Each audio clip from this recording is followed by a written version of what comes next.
Good morning. To the Recording in December- progress. Okay, that's good. December 15th meeting of the ARB. I must read a script here. Pursuant to AB 361, this meeting will be held with the option to attend by teleconference or in person, but not too much longer. Members of the public may provide live public comments by submitting a speaker card prior to the start of public comment on that item. Speakers may address the items that are not on the agenda during the oral communications portion of this meeting. Spoken comments via computer or smartphone will be accepted through the Zoom app.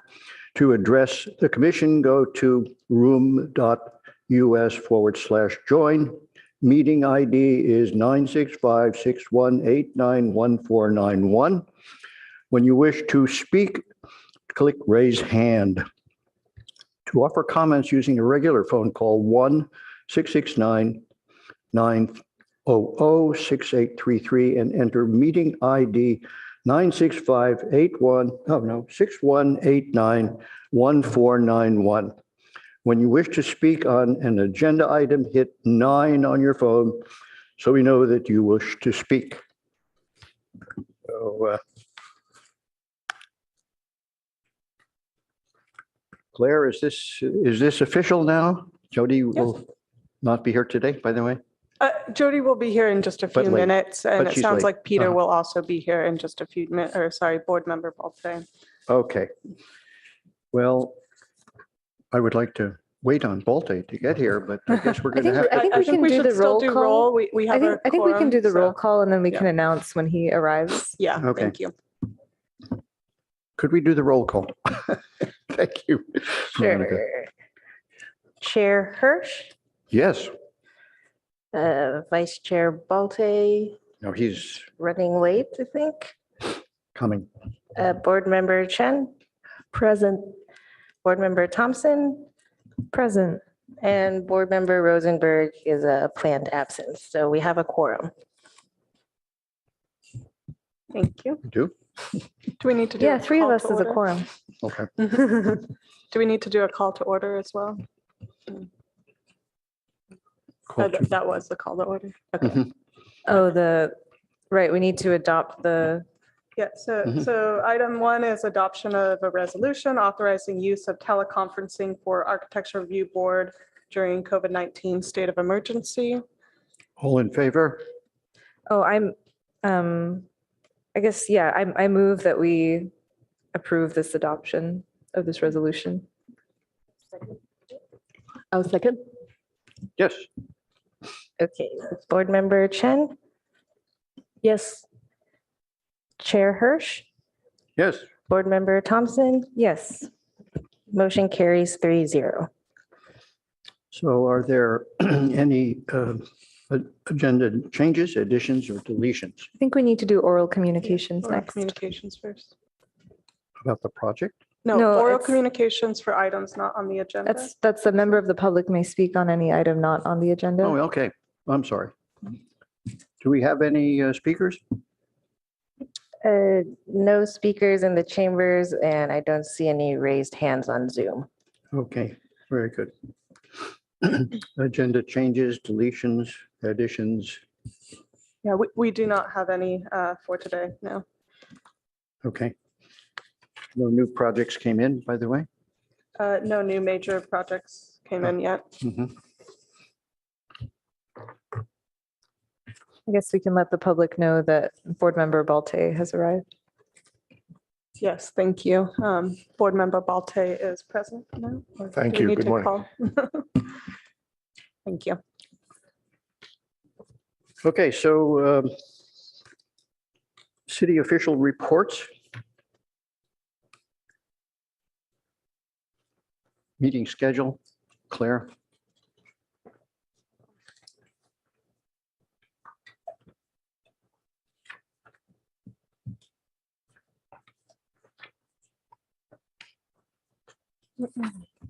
Yeah, so the January 3rd hearing has been canceled. Our next hearing will be January 19th.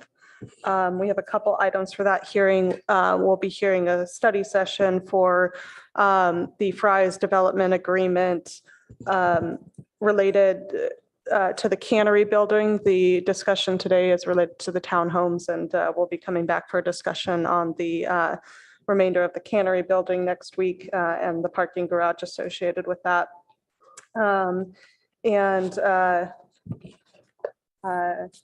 Yep, so that'll be our next hearing. And as we noted, there aren't any major projects that were submitted in the last couple weeks, so. Okay.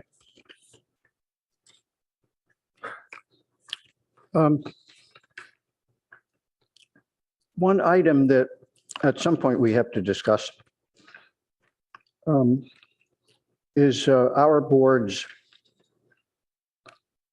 decision as to how many vacation days are allowed. That was from the study session, you know. We have to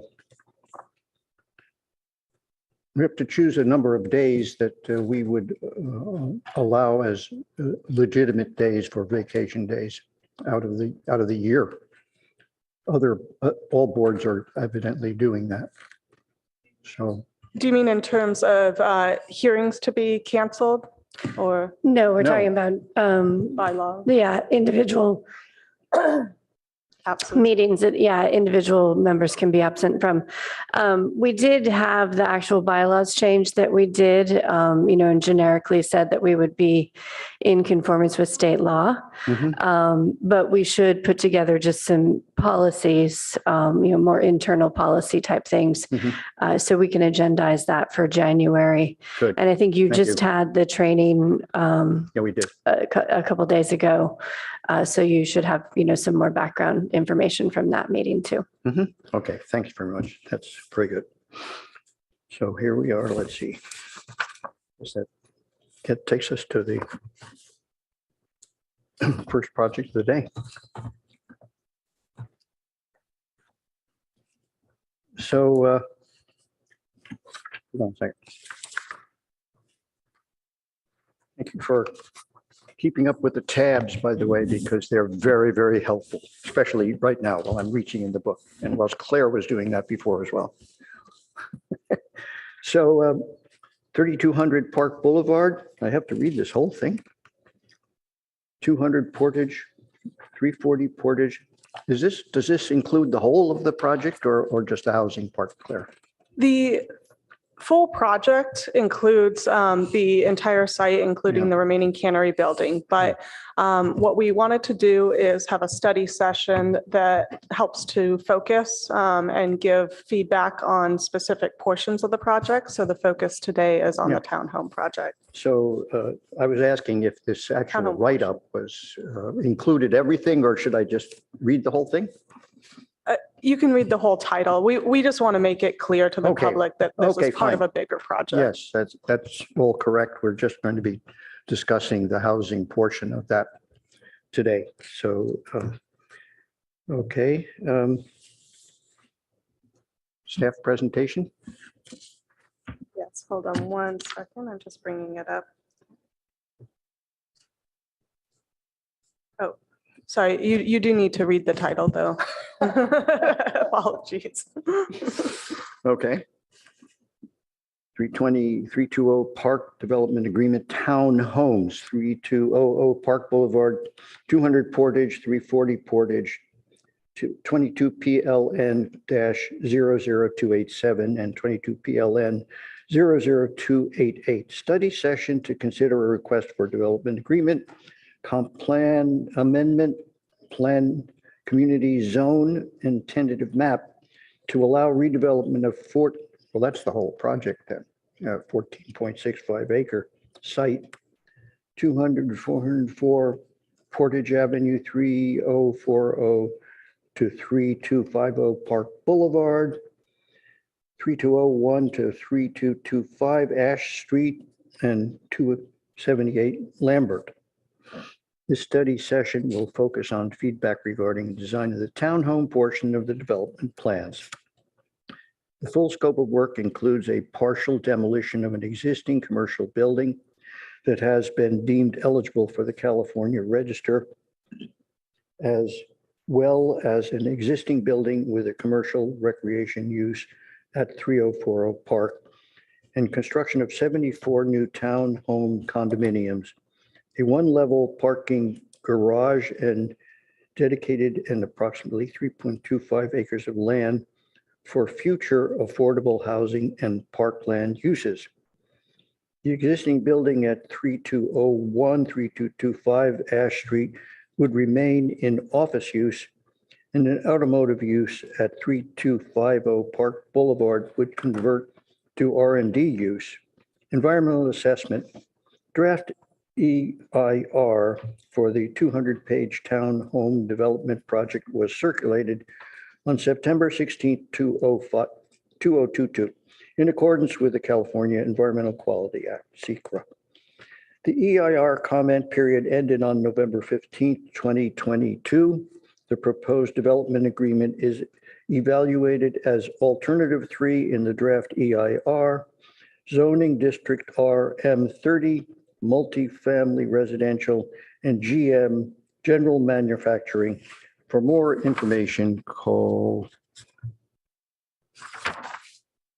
contact, where does that go? Claire Raybold, I'm sorry. Okay. Recommendation, recommended the Architectural Review Board take the following actions: develop plans for the consider the design of a townhome portion of the development plans for the proposed development agreement at 3200 Park Boulevard. I think that's Is the, this good enough? Can Yeah. we stop here? I think, yeah. Thank you. A page and a half is good enough. Thank you. I could go on for the rest of the day if you want. We'll work on shortening our titles. Yeah, well, can you tell the attorneys wrote the title? Okay. Good morning, board members, Chair Hirsch. I'm Claire Raybold, Senior Planner. I know there's quite a lot to digest in this project. And so I just want to say the goal of this study session is to provide an orientation for the board members, to really just familiarize you with the project, and then provide some background of how we got here, as well as to focus and obtain feedback on the design of the townhome portion of the project in particular. We've planned another study session, as I noted previously, in January for the remaining cannery portion that's intended to follow a Historic Resources Board meeting so that you have the benefit of the feedback from the Historic Resources Board in providing your comments. So just briefly, wanted to give some orientation of the project location. It's along Park Boulevard on the north side, or I guess northeast side, Acacia and Portage coming off of El Camino, and on that corner of Olive that has single-family residential uses. In the staff report, I mentioned a lot of references to parcels, and I just wanted to clarify what those parcels are. So in accordance with the development agreement, we labeled them by the parcels as they would be intended to be subdivided. So we'd have the remaining cannery parcel, which has the remainder of the cannery building. We'll have the townhome parcel that has the proposed townhome project. We have the city dedication parcel that would be along Matadero Creek and covers a portion, that little leg out to Lambert. The Ash parcel would have the existing Ash office building that would remain. And the Audi building parcel would have the Audi building as is, but it would convert to a research and development use from an auto services use. So as I'm sure you know, the project site is located within the boundaries of the North Ventura Coordinated Area Plan. And the work of the NVCAP began in 2018 and is still ongoing. So the plan has not yet been adopted. As part of that process, we have received significant feedback from the community about and the property owner about what they would want to see and how they would want that site to be redeveloped. And that feedback was used to identify the key objectives for the city and Sobrato as a starting point for negotiations for the ad hoc committee, which I'll go into further in this presentation.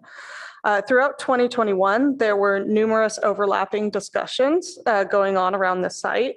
Sobrato had filed the 200 Portage Townhome project in March 2021, which is a streamlined housing project under Senate Bill 330.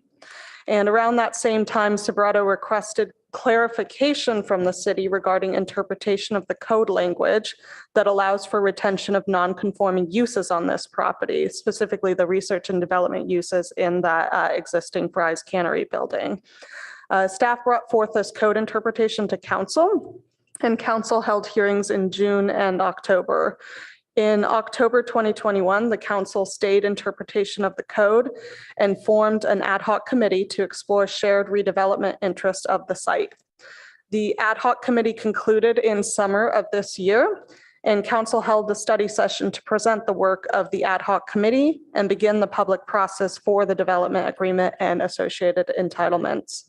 Council directed staff to execute a tolling agreement, which allows for the townhome project to be placed on hold while the 91 unit townhome project to be placed on hold while the city completes the public process for the proposed development agreement. On September 16th, the city released a draft EIR for the 200 Portage Townhome project. This originally identified a 45-day review period ending on October 31st. And in response to public comment, the city extended that deadline to November 15th. And the city is currently preparing responses to comments on the draft EIR and anticipates release of the final EIR in early 2023. So just a quick overview on the process for this project. There are a number of entitlements and legislative actions associated with the project.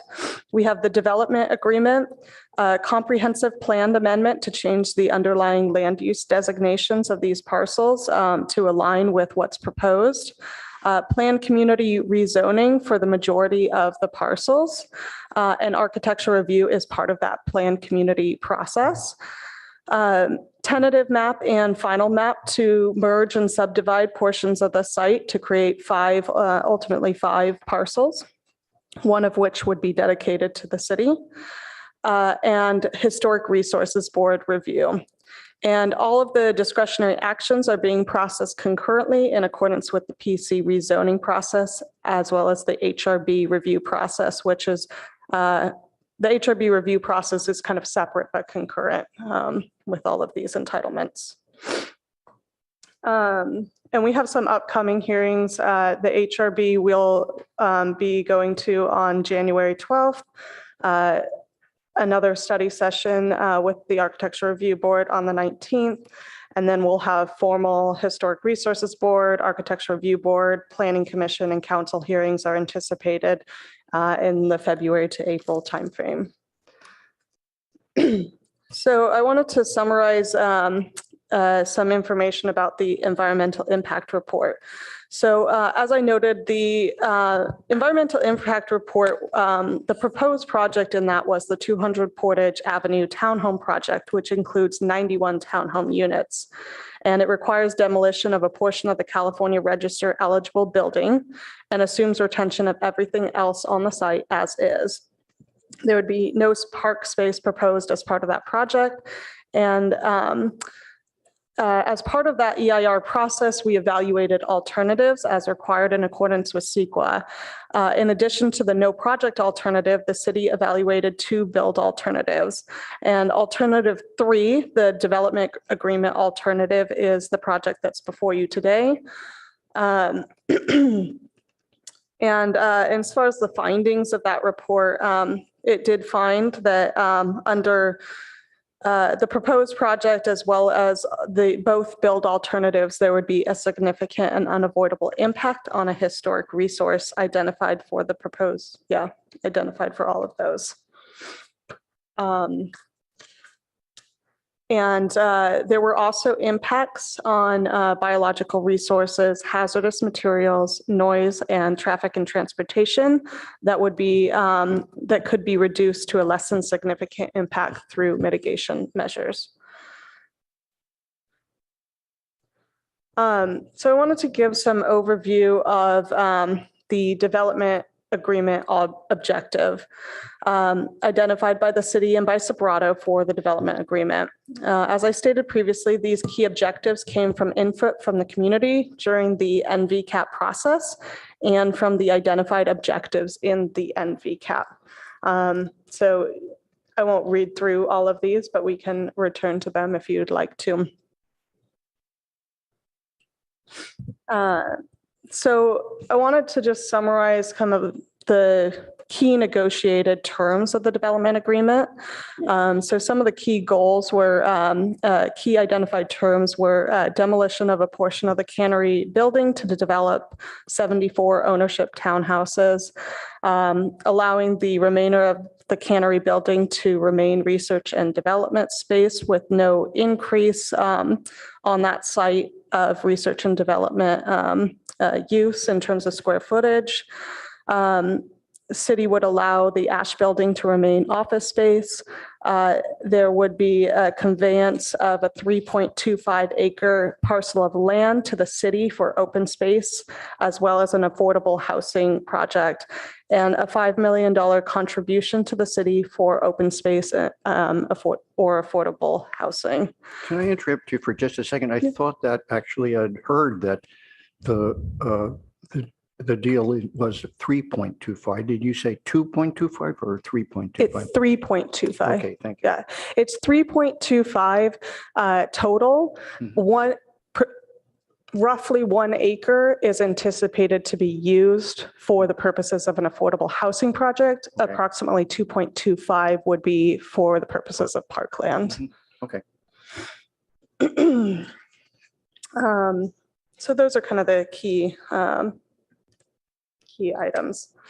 So just quickly on the key considerations for the Architecture Review Board today, as I noted, I wanted to give some background of the project as a whole, but the focus today is on the design of this townhome portion of the project. And so in particular, we're interested in obtaining the ARB's feedback on design consistency with the context-based design criteria.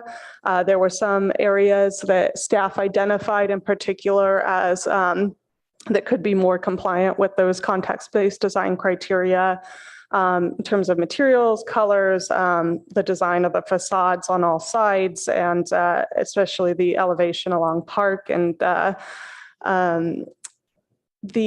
we're also interested in your feedback on the consistency with key goals of the NVCAP and consistency with the ARB findings. And I just want to help to try and clarify. I think there were some questions about how the objective standards apply to this project and context-based design criteria. So the proposed development agreement is not considered a housing development project because it's not 2/3 housing necessarily. And it has legislative actions associated with it. And it's also proposing a planned community zone, so it's not going to be in one of these zone districts that were identified. That said, there is, latitude that the Architecture Review Board has in providing feedback on the design because it is a planned community rezoning. And so ultimately the planned community zone district that we write the ordinance for will set the development standards for the site. But we encourage you to try and provide comments to the extent you can within the context of the key negotiated terms of the development agreement. And we recommend that the ARB conduct a study session to consider the design of the townhome portion of the development plans for the proposed development agreement at 3200 Park Boulevard. And with that, I'll turn it back to you and recommend that you hear from the applicant. Yes. Who's going to speak first here from the applicants who are here on Zoom? Good morning. Good morning and happy holidays, Chair and board members. My name is Evan Sokolowski with Architect. Thank you for the opportunity and time to present our townhome portion of the 3200 Park project. I'm with Architect. Interrupt you for just a second to say and spell your name. Well, you've said it. Now you can spell it. Thank you. It's Evan Sokolowski, EvanSokolosky.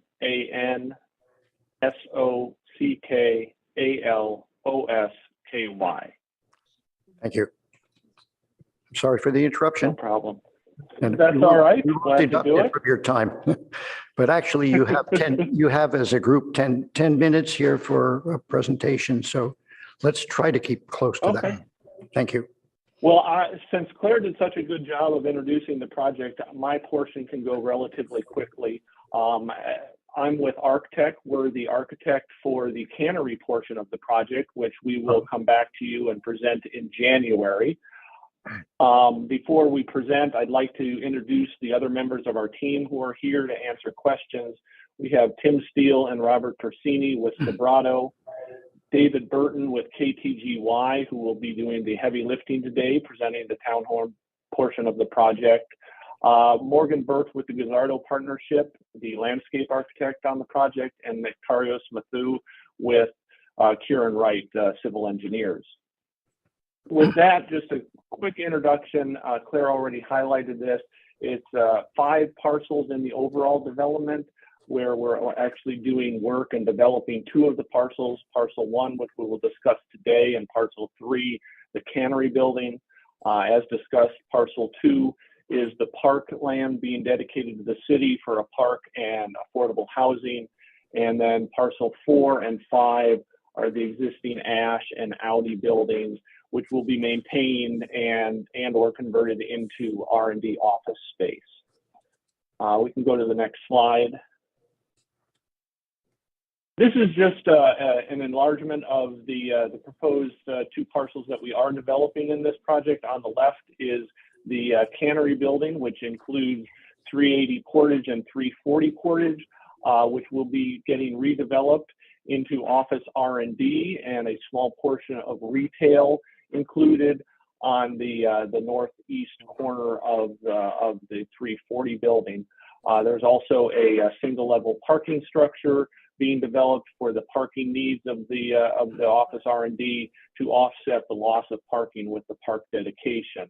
To the right is actually what we're going to focus on today, which is the townhome portion of the project. And with that, I'd like to turn it over to David to present the townhome. Good morning. As Evan said, my name's David Burton. If you need to spell it, David, D-A-V-I-D, and Burton, B-U-R-T-O-N. Happy to be before you this morning. What we think is a good and exciting project for the site.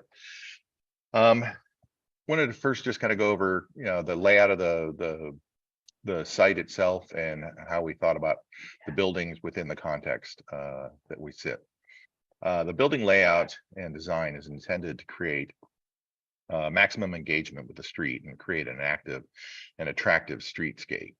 We have 12 buildings over the site, and all of the buildings have at least 1, if not 2, elevations that face onto streets, whether it's Park Boulevard or our internal streets, which we're referring to as Streets A, Street B, and Street C. So all the buildings have at least one side that faces onto one of those streets. And then the 6 buildings at the center of the site face onto a landscape paseo that connects and provides a pedestrian connection between streets A and streets B. The buildings are designed with front doors that face onto all the streets, and elevations are articulated to read as fronts so that there's an equal level of articulation and detail on all sides of the building. Our density here is around 30 dwelling units to the acre if you base it on the net site area for the townhouses, and around 19 to the acre if you base it on the gross site area. The buildings are composed of 4 distinct floor plan types. It's a combination of 3 and 4 bedroom units, and they range in size from about 1,800 square feet to 1,980 square feet. The building design gives expression to the individual units with projecting bays that give a rhythm to the street frontage. And then there's a kind of a small alternate rhythm that's established with a series of sloped metal roof elements that jut out between the bays. The primary exterior materials on the exterior are stucco, horizontal fiber siding, cement siding, and fiber cement panels. There's a bit of brick veneer and metal roofing elements that I mentioned that are used as accent materials. The front doors of individual units are painted in a variety of bold colors to add a bit of lightheartedness to the elevations and to call attention to the front doors, the entries. The intention of the design is to be compliant with city design guidelines as much as possible. One important area where we want to be compliant is the 35-foot height limit for the site. That establishes a kind of a consistent height to the buildings here, where if we're left up to our own devices, we might vary the roof line a bit more, but we felt it was important to respect the established height limits. We have 3 distinct color and material palettes that have been developed to provide interest and diversity within development. The color schemes are intended to be distinct from each other and also to provide visual diversity across the site, and also to establish a dialogue with some of the surrounding context. While the building design is very modern, we wanted the homes to have a welcoming feel, and to help establish that feeling, we use a palette of warm and kind of earthy colors to give a kind of a warmth and a more human feel to the buildings. The darker colors and materials are used at the first floor level of buildings to establish pedestrian scaled streetscape.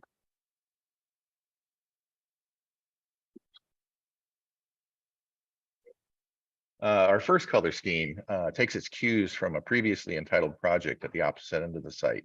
You can see the star on the site plan there. That's where those buildings will be located. The palette's warm white stucco with wood tone siding and dark trims. It's kind of a classically California modern color scheme, and it gives a warm edge to the very geometric designs of the building. Our second color scheme takes its cues from the WeWork building that's located across the street from our site on Park Boulevard, again, where the star appears on the site plan here on the slide. The brick of that building is echoed in the brick base of our building, and we have them kind of warm cream and taupe colors that have been selected to complement the brick and to give a distinctly different feel for these buildings when seen adjacent to the color scheme one that I showed you previously. And then our third color scheme, it's meant to contrast with the other 2 palettes. So you see the third one on the top there, and then the other 2 color palettes kind of excerpted below. On the first 2 schemes, the projecting bays have lighter frames. So on this one, we chose darker frame colors to provide kind of a maximum contrast. And then the siding inside those frames is given a lighter tone that contrasts with the darker tones that are used on schemes 1 and 2. And then just to kind of wrap up this quick presentation, I wanted to leave you with a view of the interface of the townhouses with the cannery building. The buildings are of similar height and nicely framed street C, which runs between them. The ample glazing on the projecting bays is meant in some ways to relate to the large areas of glazing on the cannery building, and the little sloped metal roof elements that I mentioned before are a nod to the metal siding of the warehouse buildings to provide a little bit of relationship back and forth between those buildings. And thank you very much, and we're available for questions. No landscape discussion at this point from your landscape designer. Oh, okay, so we could ask the board if they have some questions for you. Do we have any public comments? Is there anybody? No, I have not received any speaker cards or raise hands on Zoom. Then my request stands. Anybody like to start with questions?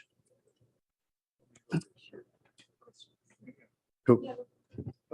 Good morning. Thank you, Chair. Yes, I have a couple of questions. The first one is to the applicant, I guess. I'm just trying to understand the overall site dimensions of the project.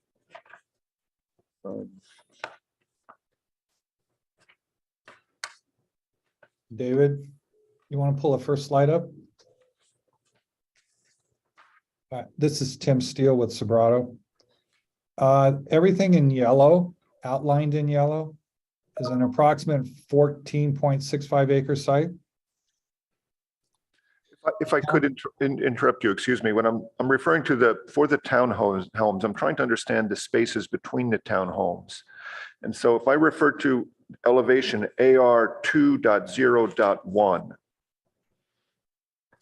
what I'd like to know is what is the space between the buildings along these elevations? It seems to me this was the easiest way to study this. And what I'd like to put out there is that I measured the space between the buildings to be 32 feet at the drive aisle and 22 feet at the paseo. With That's correct. But Okay. On the slide you see here, between the garage doors at the private street, between the buildings, it is 32 feet from garage to garage. The That's buildings right. step in a little bit at the upper levels on the second and third floor, but there's still 26 feet clear between the buildings up at those second and Okay, third so floor that was the levels. second part of this. So it's 26 Yeah. feet clear between the building faces up above and 32 feet at the garage doors. And then similarly on the paseo, I scaled it off to be 22 feet between the buildings at the base and 20 feet up above. Is that correct again? I thought we were more like around 21 between the buildings at the upper level, but it's 20 to 21. Yeah. And then, yeah, they had stepped out that little bit up at the second and third floor level. So down at that ground floor plane, 22 is, I think, right. So that'll be important, I think, in our discussion later. So I wanted to clarify that. Mhm. Okay, thank you very much for that. Then I'd like to shift to asking staff some questions regarding what code is really governing this project. So I'd like to understand that the staff report says that the contextual based design guidelines, that's Palo Alto Municipal Code 18-13060, is 8 pages of standards. And that is the standard that nominally governs this project. Is that correct? That's correct. The planned community rezoning would allow flexibility to modify anything within Title 18 of the code. But what we would be looking at is how it complies with the context-based design criteria as part of the ARB findings. So what the ARB is evaluating is whether it's consistent with the findings, which will include the context-based design criteria, comprehensive plan, and I guess the zoning as it's written. Yeah, no, I understand that there's some deviation from that for the PC zoning. Also for the negotiated agreement is somewhat different in places, and those are things we should respect as well. But I just want to understand that it's the context-based design criteria rather than the new objective standards. Yes, although the new objective standards do not apply, but again, because you have some latitude under the writing of the ordinance for the PC zoning, you can speak to those objective standards if you wanted to in trying to give feedback on the project. But no, technically those don't apply to the project. Great. Secondly, you mentioned to me, Claire, in an earlier discussion that Palo Alto Municipal Code 21-240 is what governs the width of streets on developments like this. So I pulled that up, and I read that code section B4 seems to say that streets serving 5 or more lots shall be no less than 32 feet wide. And then there's a few other criteria in here which would imply that that width really is intended to be the driving width. Can you explain how staff has interpreted that slightly differently to allow the proposed amount, please? So the right of the private street width always includes everything within what's determined to be the right of way. We've never interpreted that to mean that you would have a 32-foot driving width. So for example, further down in that code, section B says if a private street is a public parking strip of at least 6 feet, then it allows a reduction of that to 26 feet. So it's implying that that 6 foot of parking width would come out of the 32, reducing it to 26. Is that what you're referring to? Or are you saying that the 32 is always intended to include this kind of thing, landscaping, parking strips? Yeah, so Jody Gerhart, manager of current planning, just for the transcriptionist. So when we talk about right-of-ways, anytime a city talks about a right-of-way, they're talking about the entire street, which is, and if you were talking about curb to curb, that would be the drive aisle. But when you talk about right-of-way, that's including sidewalks, planting strips, those sorts of things. In B here, I don't know if we've dealt with B as much. I've dealt with A, where they have a 20-foot setback, and then you Right. can have a smaller right-of-way. For B, the private street, having a public parking strip.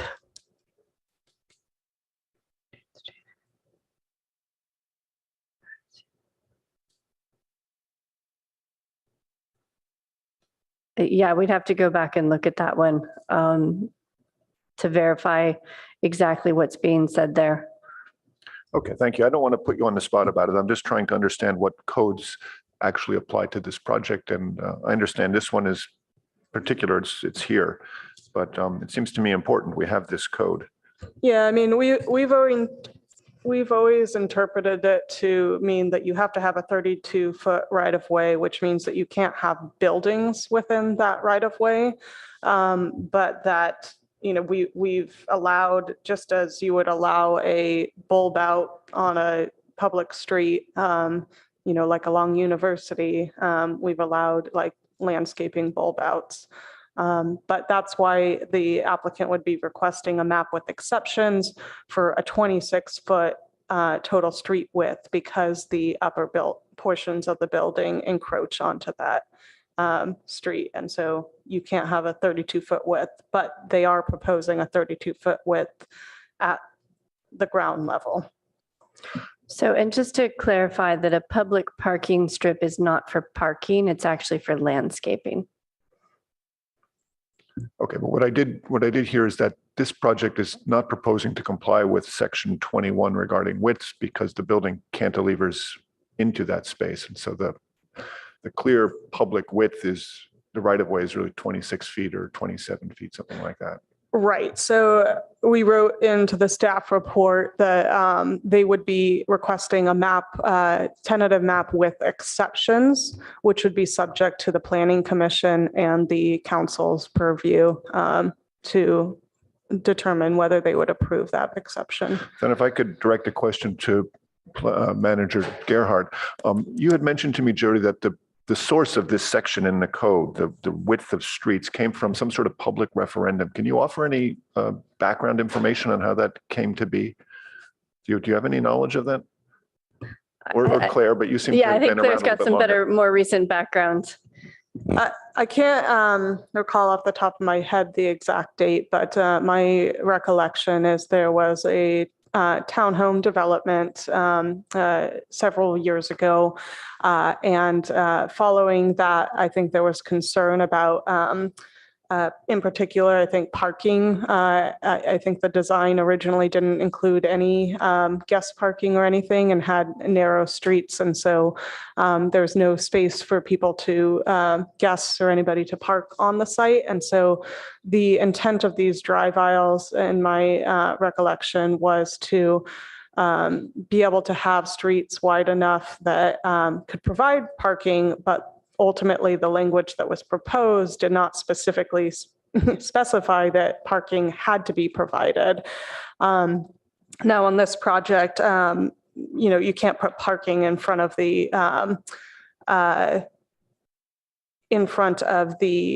garages, but on all of the other streets that don't have garages, there is guest parking that's provided. So. Okay, thank you, Claire. Thank you for for putting up with that lengthy set of questions. I have one more question about landscaping. David, should I just wait till later on that? I don't want to take up too much. To the landscape architect then, if you could clarify for me, please. I'm trying to understand where we have native species of trees on this project. As I look at your planting schedule, I saw red buds, live oaks, and ironwood. However, it's hard to tell because the drawings are such a small scale, but it seems to me that the live oaks and the ironwoods are only on the commercial aspect of it. And the only native species I could find was red buds down the center of the Paseo. Am I seeing that correctly, or is there other native species involved? I think you are, and I think we need to work. We'll work on incorporating more native species throughout the townhome site. I think you're right. I think we're only seeing the redwood right now during down the central Paseo access, but I think that's something we need to study further. Okay, thank you for the clarification on that. That's it. Thank you, David.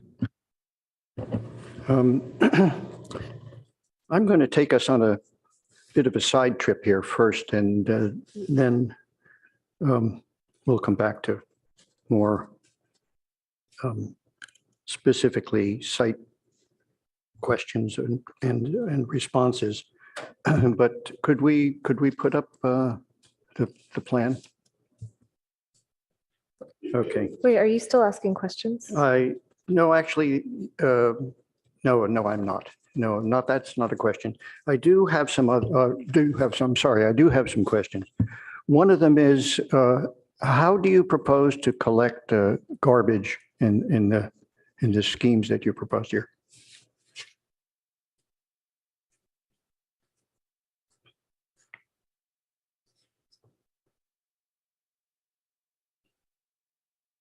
Take a second to unmute there. You guys see the site plan up on screen? Mm-hmm.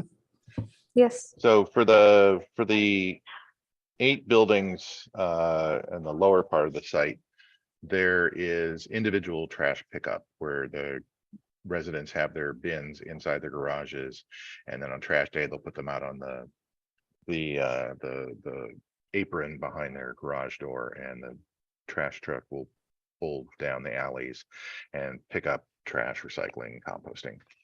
For the 4 buildings up at the northern end of the site, in a corner here, there will be a trash enclosure. And for these the residents in these 4 buildings, they will put trash, recycling, composting out behind their garages, and the homeowners association will have a concierge service that will come and pick up those elements and take them to the trash enclosure and centralize collection there. And then on pickup day, the trash truck just has to pull down the one drive alley to the trash enclosure, load up, back out, and head out. So it's a hybrid system. You And don't we see worked any. that out with the city. Yeah, you did. Have you talked with the sanitation department about this? Yes. We're still having ongoing discussions about the pickup and looking at, we haven't looked at a revised design for the pickup of those dead end aisles, but I think what he stated in terms of the rest of it has all been resolved. Does that answer your question? Partially, yeah. Some other questions here? Yeah, go ahead. Yeah. Can I ask the architect, what was the thinking or design intent behind the distribution of where each pallet goes on the site?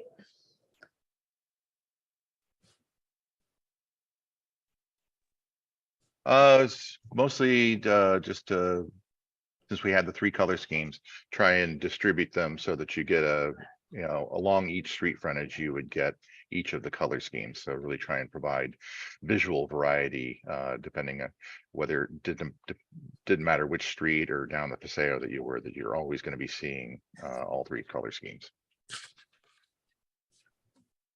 Okay, thanks. And I guess maybe more specifically, the building in the upper right-hand corner, we did pick that color scheme for that building Because that one was chosen with the brick and everything that was supposed to be relating to the WeWork building, we placed that right across the street from the WeWork building so that that visual relationship was most apparent. Is that B4? Building B4? I honestly don't remember off the top of my head to put the designations are. It's the one that's got the warmer kind of a stucco, the like light beige, the beige yeah, stucco. and then the darker brick base. Yes. I see. Okay. And then in terms of design intent, was there any intent to provide more architectural diversity beyond the color palette between the buildings? No, we like the kind of the rhythm and consistency of the bays, the way that we had developed them. And so we thought that worked nicely on the site to provide kind of a cohesiveness and a nice rhythm, and then just use the color to provide some variety within that. Okay, thanks. And then was there any consideration to the sun's location and how it affects light on the site? I mean, they're always just trying to provide as much distance and stuff between the buildings so you get good sunlight in between the buildings. But it was the dimensions of the site really to try and get a good efficient layout and one that really addresses streets well and provides good circulation and stuff. That this just ends up being as kind of a ideal a layout as you possibly can have. In terms of like a solar access for like solar panels and stuff with the flat roofs, this is kind of, you know, an ideal setup in a lot of ways, that with the flat roofs you don't have to worry about orientation north, south, east, west, because the panels will be relatively flat and always have good solar access. So we'll have from a solar power asset standpoint, we have a pretty ideal setup. Okay, so was there a scheme studied where the aisles were going north, like true north-south? No, like I said, this works out, you know, being parallel to the street is important to create that good streetscape. And then that just kind of starts to dictate the rest of the layout across the site.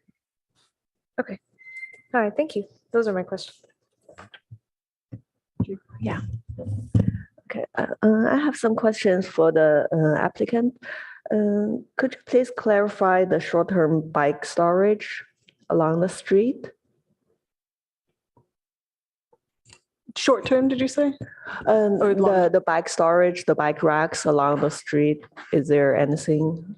There is, and I think, I don't know if it came in the initial submittal, but I think we had shared with staff a markup of where we intend to put short-term bike parking. I think it works out to 8 spaces, and we have them, they're located around the site within 200 feet of every residence door. So that would be part of a forthcoming submittal. So we do have that coming in and have studied that in terms of short-term bike parking. Okay, and could you please clarify the mailbox locations, and also is there a designated parking spot for the delivery? I don't know, David, if you want me to jump on that. I think the mailbox locations would be at either end of the Paseo. So down there, and then also to the north as well on Street A. And then I can't speak to the parking spot. Yeah, I don't think we've designated a spot, but there are on-street parking spaces at both of those locations where somebody could pull up. Okay, thank you. That's my question for now. Are we finished? Anybody have any follow-up questions here? Nope. Sure. Let me ask the architect a question, please. This is sort of loaded, but in our objective design guidelines, we have a series of regulations or requests regarding how individual units achieve privacy from other adjacent units, looking across driveways and things. The objective design standards section I believe 6. Statement H says windows on sidewalls opposite each other should be above eye level or should be offset to prevent views into adjacent units, et cetera. All this is just driving towards how do you ensure privacy between units. Can you explain how you've achieved that on this project, please?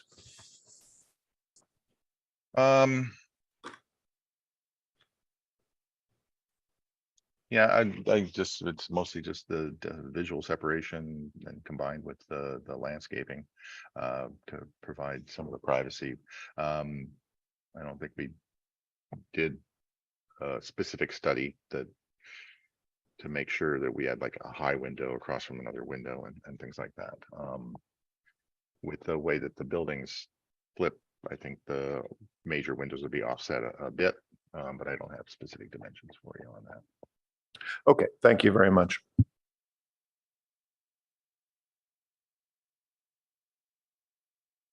You want to start the question? Yeah, why don't you start? Okay, very good. So this is going to come back to the board and I'm going to begin my discussion of this. Thank you very much. I have to say the application is very thorough and complete, and I really extend thanks to the applicant and to staff. Claire, you've done a good job just explaining what I think is a pretty complex project and task. And then again, I'm going to focus my comments, and I hope our whole board's comments are really on this townhome portion of the project. At least as I see it, this is a negotiated agreement with the city, and the project before us really is, at the moment, at least regarding the design of these townhomes, perhaps next cycle regarding the commercial buildings. But I don't see it for us to renegotiate the overall deal. So I think it's important to keep our focus on that. So with that, as I usually start discussions, to me, I start with the site planning of the project. And I think it's generally in the right place and functional. Having the access off of Park is good. I do agree with the question Board Member Thompson asked regarding if you considered orienting the major drive aisles differently. It seems to me that by doing so, you would create perhaps a more textured elevation along Park, which would be good. I'm also concerned that having dead-end drive aisles is, you're just sort of setting yourself up for very difficult situations on things like the trash collection and just living, generally getting in and out of that end unit with the parking when you have so tight a space is hard. When I look at the plan, it seems to me that you could just loop the road around and connect it back, which would give you perhaps a little bit more ways to landscape against the R1 zoning neighborhood. But maybe 1 or 2 units would be affected, and then it would let you get a looped drive aisle, which would be such a difference. I commend you for having as much guest parking as you do. That's been a big issue for me, and I believe our whole board. And having 35 or so spaces is wonderful. It really makes a difference for folks living there. I would like to verify, as I read the plans, I see a series of curb drop-offs along Park Avenue. I think it's important to have that kind of space for deliveries, Uber drivers, things like that. I see that on the plan, so I think that's good. One of my big concerns with the site plan as I see it, though, is that I think the space between the units at the Paseo is just too tight. Having it be essentially a 20-foot space, but when it's 34 feet tall, it seems, give or take, it's just too narrow a place. That's like a sort of a tight urban alley. That's not a grand Paseo. And you've got 74 homes here. I would think you could give them more of a real landscaped thoroughfare between them, especially when you're going to limit that to not having vehicles on it. It's just a shame not to make it a little bit wider. Additionally, because all your ground floor units are at grade, you're going to have to landscape off sort of private areas in the front. So the actual area of the Paseo will be coming down to maybe 6 or 8 feet of a public walkway. That's not a public Paseo. That's just a pathway. And I just think you need to make more space between it.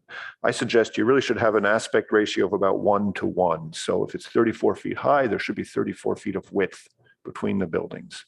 Certainly the buildings should step backwards as you go up taller, not inwards.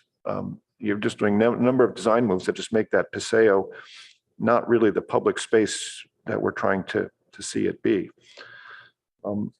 That also speaks to the fact that you have no grade separation between your ground level units, and having them right at grade, I understand, is important to meet a 34 or 35 foot height limit, but it's awfully tough for somebody with a bedroom at grade on the edge of a public Paseo or street. And all you have is your curtain and maybe a plant outside. some separation is important. Again, that was something that's pretty clearly spelled out in our objective design standards.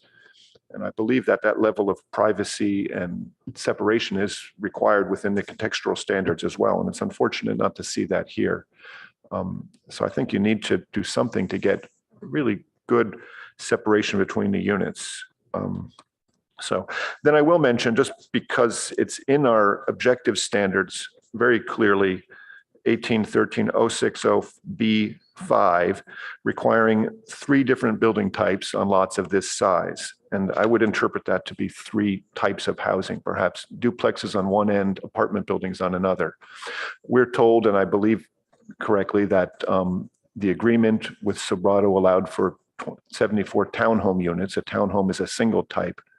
And so that's where we are. But I think it's clear to point out on the record that our contextual standards require greater variety. This keys back to a question Board Member Thompson asked about architectural variety, which I think is lacking. And I'm going to come back to that more, that the purpose between building separation, building type variation is to get greater variety.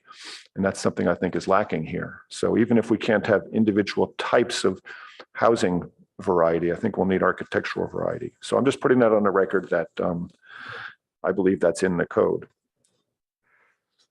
Talking about the massing of the building then, that's my biggest issues here, is that you really don't have sufficient variety between individual building masses. And I think that's what's required with the contextual guidelines. That's one thing that's important in this neighborhood, is that you have a lot of variety of building types and sizes, designs. And again, in response to a question we asked, the building massing, the basic form of the buildings is identical.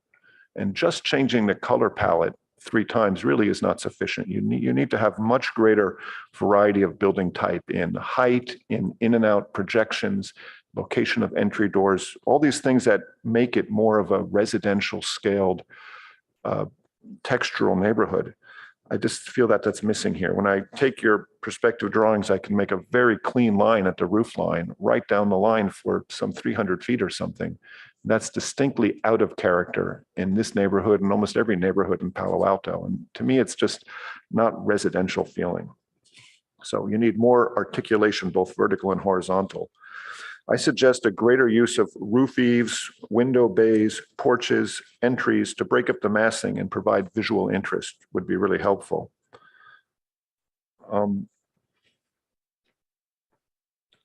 I think having more elements that define entries, break down the mass, and signal human habitation would also be useful. You've alluded to that a little bit with your little metal standing seam roof pieces between the units up high, but if you put larger pieces like that over the front doors or at the garages, or just anything to break up the intensity of the same masses, keep in mind these are people, so make them the scale of people, not 20 feet up in the air, but right by the door. All those are sort of architectural moves that would really help. In the question I asked earlier was alluding to the fact that I think you really don't have sufficient privacy between these units. Because you're making the exact same floor plan everywhere, the moment you mirror these, a porch looks at a porch, a bedroom looks at a bedroom. And again, consider shifting. So one unit has living areas on a higher level and one on a lower level. Or break up your floor plan such that you don't have bedrooms looking at bedrooms. I know it's challenging and we can't expect perfect, absolute privacy where no window ever looks at another. But on our objective guidelines, if you were to look at that, we looked pretty hard at how do you, for example, angle a window or build a bay that lets you have some sense of openness looking down the length of a drive aisle, not directly across it. There's lots of architectural techniques you can use to mitigate what is otherwise a really tough situation. When I'm looking across the Paseo, 20 feet away is my neighbor, and it's really tight. And that's my only window out on that side of the house. That's my living room window right at my neighbor's. I'm going to leave the curtain drawn all the time. That doesn't create a sense of community. So I guess the basic comment there is to consider angled windows, consider vertical offsets. Greater plan variation is necessary. And again, it just comes back to you just can't repeat the same floor plan everywhere. It's got to be a little more work on the design to get more variety in there to think about these interactions. I think it'd be good if you could get a greater variety of open space types too. You have just these long, one paseo, and that's about it. If you, by stepping the buildings in and out, you're going to create different types of open spaces on the ground level, a little bit larger space where you could put a bench or a table, then perhaps a narrow space squeezing between the two where you're making up that difference. That's all the stuff that gives it this human scale and this wonderful quality that I just see is missing. I understand this is early in the design process, but I'll really encourage you to just look hard at giving more variety to the floor plans, letting the buildings go in and out a little bit more. That'll make much better open spaces as well. I'm going to then, if I could, discuss quickly the materials and the colors. I agree with you that you're picking up the brick from the WeWork building across the street, but I'd really encourage you to spend a little more time in the neighborhood. That building is an anomaly. It's not the common building type out there. It's the only thing with brick within a quarter mile, I believe. And I don't think that's an appropriate contextual response. There are so many other rich building materials in the neighborhood that you might be wiser to look at. I think it's, let's see, yeah, the long elevations are just too repetitious, and the material palette is not sufficient to give it greater variety. On the landscaping, I think you do need, as the landscape architect alluded to, you do need to think more about the having greater native plant varieties within the residential section. And then I think the selection of a magnolia as the tree at the crossing point of the Paseo is probably not quite the most majestic tree you could choose there. So I'd encourage you to think through that a little bit more. But I know you have a talented landscape architect team, so I'm confident that will work out. So again, my big issue really is that you just have too many of the same building type or the same plan, and I'd love to see more variety in that. So I'll leave it at that. Thank you.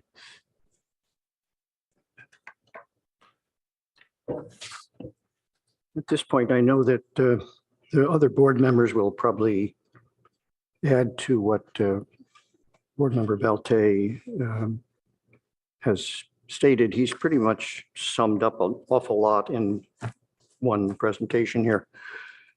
So I'm going to take a completely different tact and discuss the project as it has been presented to us relative to an alternate. I know that it's stated in the city's description that the ARB is not allowed to consider here a rezoning of the site. But in some way, the idea of getting 74 units on this site doesn't seem sufficient.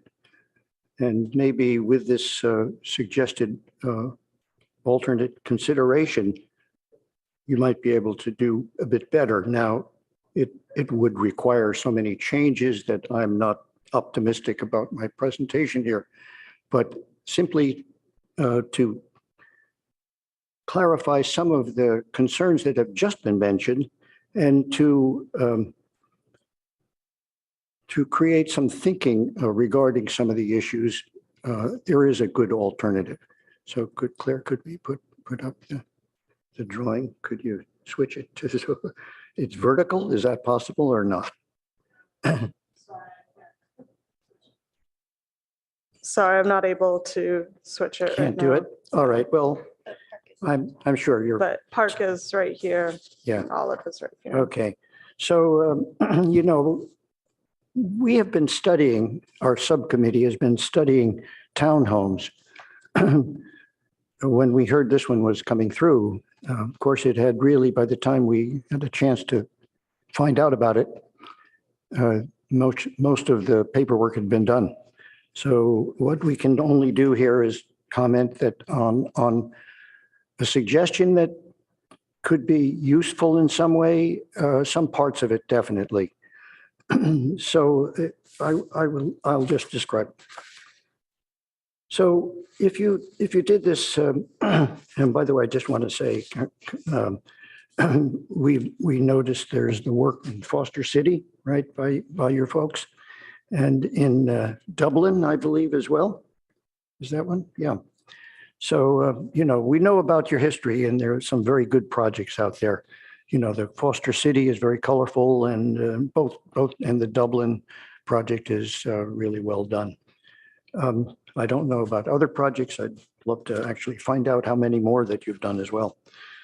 But this particular diagram shows a series of cul-de-sacs, and we have found in looking at townhome projects that the cul-de-sac is a very interesting way of dealing with so many different things. The scale is different. The end of the, which are, your elevations on the end are kind of interesting. And if you did a series of cul-de-sacs like this, that's the interesting end unit, and along the way, the in-between units. So the two end units actually face a Paseo and face the Fry's building. So let me just read the description here. Better organization of units around a central pedestrian space in both housing areas, a major landscape paseo in the larger townhome block, a raised central courtyard over a common parking area in this mid-rise block, the one to the left in the drawing there.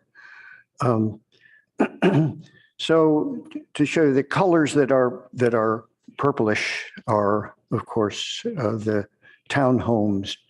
And there are really kind of two varieties to the townhomes. One is the more or less standard townhome in the all townhome area. And then there's the townhome that's within the multi-story adjacent to the multi-story building, which is in the orange color. And they are scaled so that they relate to the Olive Street low rise. So they're set back considerably. Less repetitive linear streetscapes. All townhome units end in the Paseo, which is entirely landscape common use space. And it doesn't have entries on it because the entries would be in the cul-de-sac. So, by the way, you have a photo illustration. Can you just, so here's an example of a cul-de-sac, with parking of two car garages all the way up about 6-7 units worth. At the end of it, it has a bit of a crossover at the second level. So if you could imagine, you could have a cul-de-sac like this, and then you could go under the end part of it and you'd be in the Paseo at that point. So the Paseo might have a different look to it than just an open to the garages look. Because the ordinary one-way townhome circulation scheme with a cul-de-sac, vehicular conflict is minimized from the housing sites, exiting onto the street that connects the Sobrato garage. So back to the site plan for a second. Thank you. So you see the access to the garage in the separation between the purple and the orange there. And you note that the one-way direction of the traffic adjacent to the Fry's building there is the only real conflict that might occur between parking both on that entire street to the garage. So it simplifies that relative to what you have going with cars coming out of the parking areas behind those incredibly long linear passageways will always have a kind of a conflict here because you have them coming out of both sides of that street. This way, it really privatizes much of the street to access to the garage and separates the significant amount of the traffic to the cul-de-sac. And of course, on entry in the morning to work is going one way, and the exit from the one-way street is exit to the to a Park Boulevard. So the mid-rise, it's a change in the zoning, and so this is outlawed by the agreement. But it really seems a total shame here to me that this is not a possibility. And for us in Palo Alto, faced with a significant amount of housing requirements, this would give a bit more opportunity to create more units, a more varied unit, a different kind of massing, and a different kind of space that leads to. So with a not too significant raised deck, you could carry this paseo across into a raised courtyard that's accessible to all the units that are on the ground floor, which could still be townhome type units in layout, but you have a different kind of a building that encloses a different kind of a space. But the two are related so that you come across the street, up a stair, into a private inner court. And that by putting the driveway, putting all of the parking under this deck and having access to both the orange all the way around and the townhomes that are within that area, you have a different kind of environment and a variety of housing typologies there, which answers that question. Parking in the garages at grade with designated parking areas under both townhomes mid-rise buildings. Possibility for the first floors mid-rise to be divided in townhome format, which I just stated, and individual stairs in the garage lead to units above. And then you would have the option for, let's say, it's reasonable to imagine, and I want to comment that the council has actually looked at the possibilities of 6-story buildings now, that you could have a greater mass of building here. And of course, the end result would be more units, significantly more units. On grade, the bike storage, which was discussed, could easily happen between for the multi-story building and the townhomes in that corner between the two, and then it's accessed easily to the street.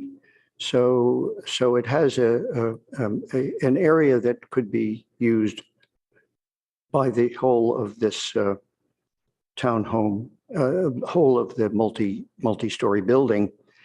And as noted somewhere in the text, that you would assume that the private houses on the purple areas, totally townhouse units, would have their own bike storage and their own garage.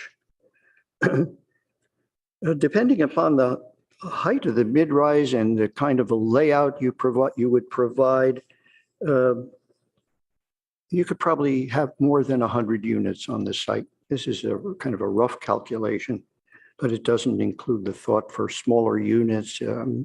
Doesn't include, say, tandem parking issues, which might allow you more flexibility and planning for units, smaller units. I mean, the typology, the discussion about typology and how that reflects in the detail as well of each of the building types is, I think, a significant part of this discussion. And I agree with Vice Chair Bolte in most of his discussion about variation. So there are, of course, special considerations, and they're severe, and this won't happen.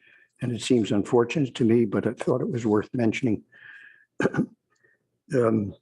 Oh, by the way, just the paseo itself, I really haven't described that in one other item here. The paseo is without conflict with entryways. It's wider than you were showing on your plan. It is, and it can be, in fact, I think the concept of maybe having the housing penetrated in some more casual way is a really interesting idea, that it becomes a broken up element, but it is continuous at the same time.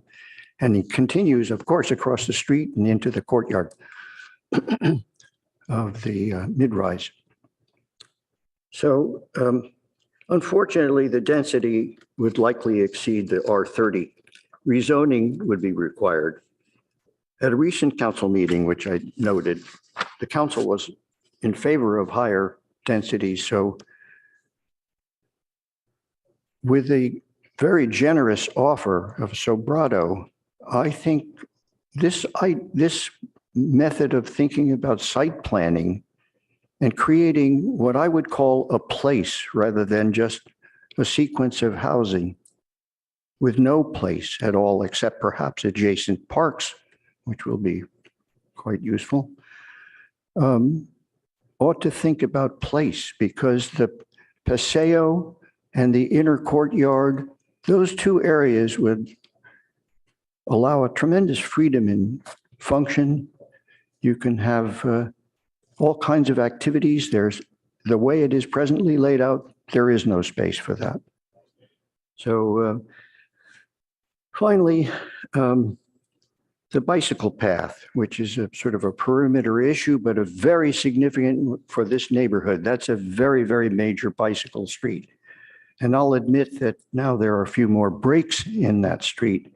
So actually, I've had that discussion with someone in the planning and transportation, and they agreed and felt it is reasonable to put the bicycle path on the opposite side of the street. One of those major considerations here, though, because there are a tremendous number of people who use that area to get to the neighboring neighbors. So Chair, if I may clarify. Yeah. So we've had some separate discussions, it sounds like, with transportation. And there are bike lanes on Park Boulevard right now on both sides. And any changes, we would want to enhance those bike lanes versus changing them or moving them. We're trying to move towards a bike boulevard on Park. So it's our understanding that we would not want to move those bike paths.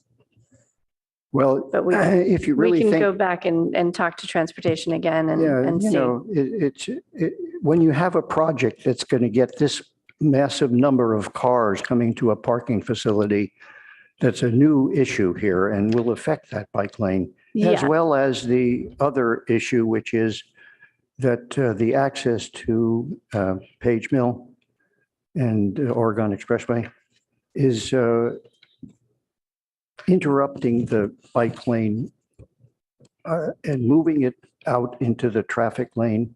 Yeah, and we So- can confirm with Claire, but I assume that the environmental would take that Page Mill sort of park intersection into account in the traffic reviews that we're doing. But as far as Park Boulevard, you know, in this immediate location, transportation is telling us to keep the number of driveways, you know, onto Park Boulevard to a minimum as much as possible to help with that bike boulevard. Okay, so that impacts a suggestion that I'm making in this diagram as well, which is that there's a one-way loop traffic that allows the possibility of a number of other problems that affect the site, which are pretty clear. One is that you could provide an area adjacent to the Paseo for garbage collection for that whole area of townhomes. Could be a mail drop, could be electric service to the whole development. There are a number of things that you could centralize. And you can see there's a little turn there so that you enter on one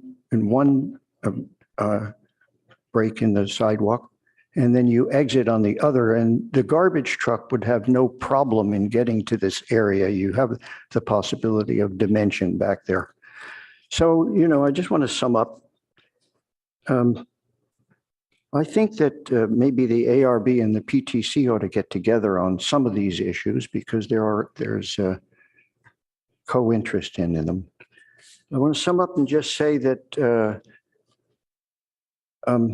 you know, a project of this magnitude really requires something more than a series of linear houses, several hundred feet of them in one direction. And this possibility of creating gathering spaces within the community, areas of communal activity, and destinational areas so that you can go to the courtyard that's in the high-rise area there, the mid-rise, or you would end up in the park, the public park. I think that using a cul-de-sac scheme like this changes the whole nature of the way that the project would be used. So I wanted to raise it as a major change without the particular hope that it's going to really happen. But our comments oftentimes are simply facade improvements. And I think you need more than that in this project. Thank you. All righty, thank you. Thank you for the application. Thank you to my board members for their input. I hadn't seen Chair Hirsch's sketch, so I haven't really had a chance. It's hard for me to respond to that without really looking at it closer. But as far as configuration, I think it seems like I'm hearing from at least the two board members that have spoke this far, and I'll say it as well, that it does seem like the current configuration of the townhomes is quite long and monotonous, and have some recommendations for different configurations as well. So one recommendation would be actually to consider, your site's kind of a trapezoid shape. And the part that is diagonal kind of runs true north, and it's sort of parallel to the Matadero Creek. And so I might recommend, you actually might get the same amount of yield if you consider reorienting your drive aisles to be true north-south. I agree that, Board Member Balte mentioned it would create some visual interest along the street. What would also be cool is if you did end up having your big Paseo connect Park Street to the commercial corner at 340 Portage, in that diagonal, as well as the park that's going to be, it's sort of on the bottom of our page here. It's an opportunity that I might recommend. I know it's nothing like what Chair Hirsch had set up, but I don't know that discounts any of the thoughts that he has on there, but I would just recommend considering, because that Paseo right now looks like it'll kind of be in shade all the time, given also how thin it is. But if you were to orient it north-south, there would be a chance for it to get sunlight no matter how tall those buildings are next to it. So I might recommend considering that. That might also give you some opportunity for throughput driveways. I do think the trash collection needs a bit more thought. I'm sort of envisioning this gigantic truck backing up along this big driveway, which sounds a little terrifying. I think also the mailbox, the bike parking, all of those things could use a bit more thought. The other issue I have with the configuration as is with the drive aisles is that there are no eyes on the street.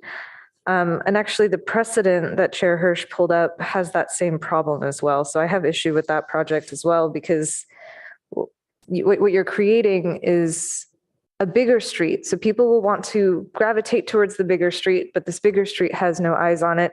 And I know you've got a balcony on the second level, which is good, but I think I'm more worried about the street level, truthfully. If people are going to be walking along those streets, the way that these communities can thrive is if there's eyes on all the public areas. And creating these back alleys, there's ways around it. Like, I feel like, I'm really glad that you talked about the design intent, because that's partly what I'm responding to. One of the things that I heard mentioned in your presentation was that engagement with the street is important.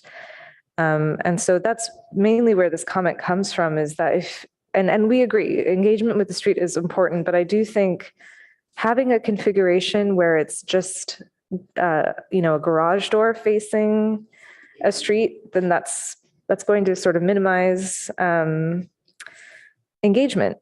Similarly, I know there's a ADA unit, probably an ADA bedroom. That's probably why that's on the ground floor.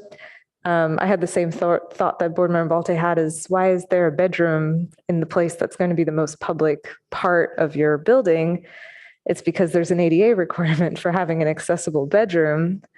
But I agree that that's the worst location for that, because that's going to make your ground floor going to have closed off windows.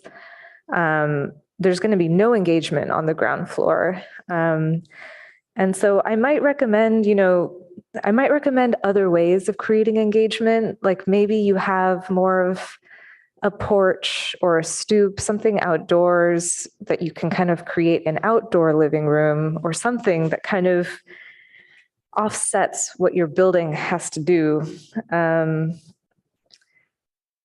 Because currently it does read very closed off. And the danger we've seen with projects like these is that they get built and then they end up being very scary, destitute places. The other comment I kind of mentioned earlier about variety and uniqueness and appearance. I did hear our applicant mention that there is a desire for visual diversity.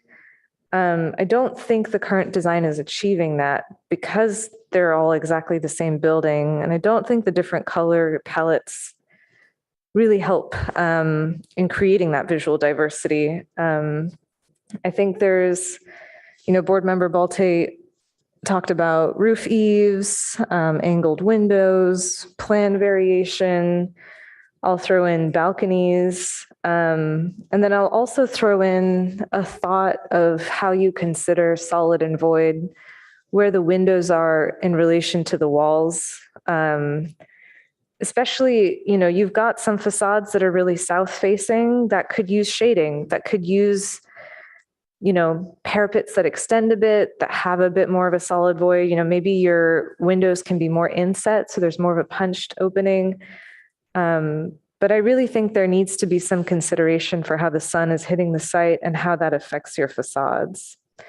And that could kind of create some uniqueness between facades. And if you have a long row of something, maybe there's just one element that changes along that whole row that creates visual diversity, that creates uniqueness. Because one problem we might have is that, people could get lost, right? Is that my unit? Is this my unit? You have a long, wonderful night at a bar, and then where's your unit?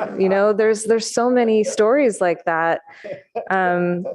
There's so many stories like that. And there's bad stories, right? Like somebody goes into somebody else's house and then they get in trouble, right? So I need, I really want our culture, architects, like we can't do this. Like we can't keep making the same building over and over and over again.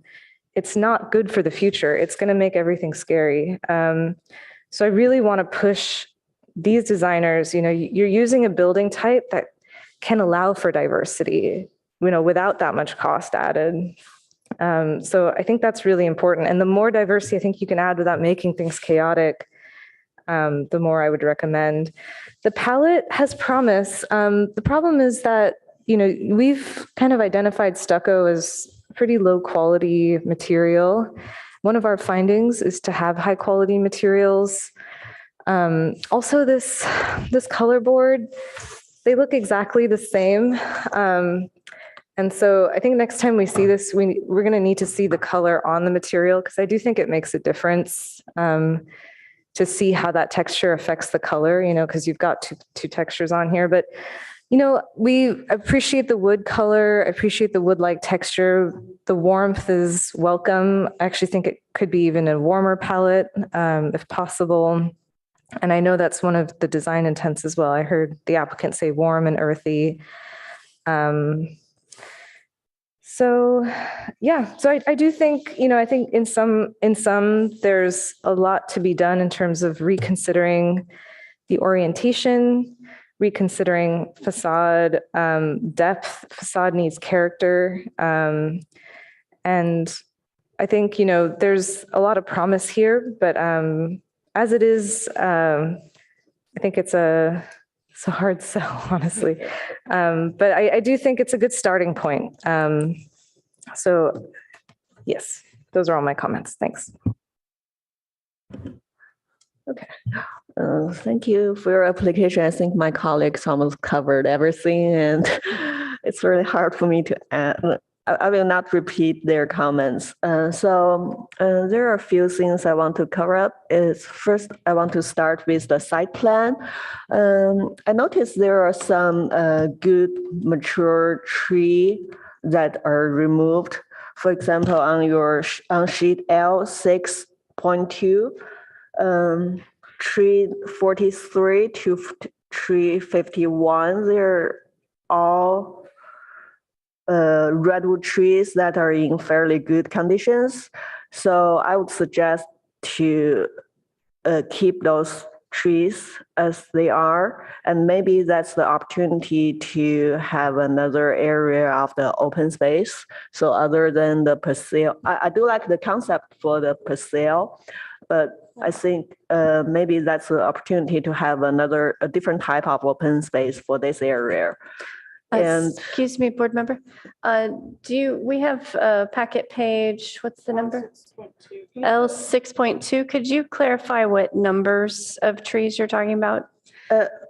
it's sheet L 6.2, tree 43, 44, 45 to 51. It's the existing redwood trees all the way along that Okay, connected. 43 to 51. Thank you. Yeah. It's the whole line Yeah. between 43 and 51.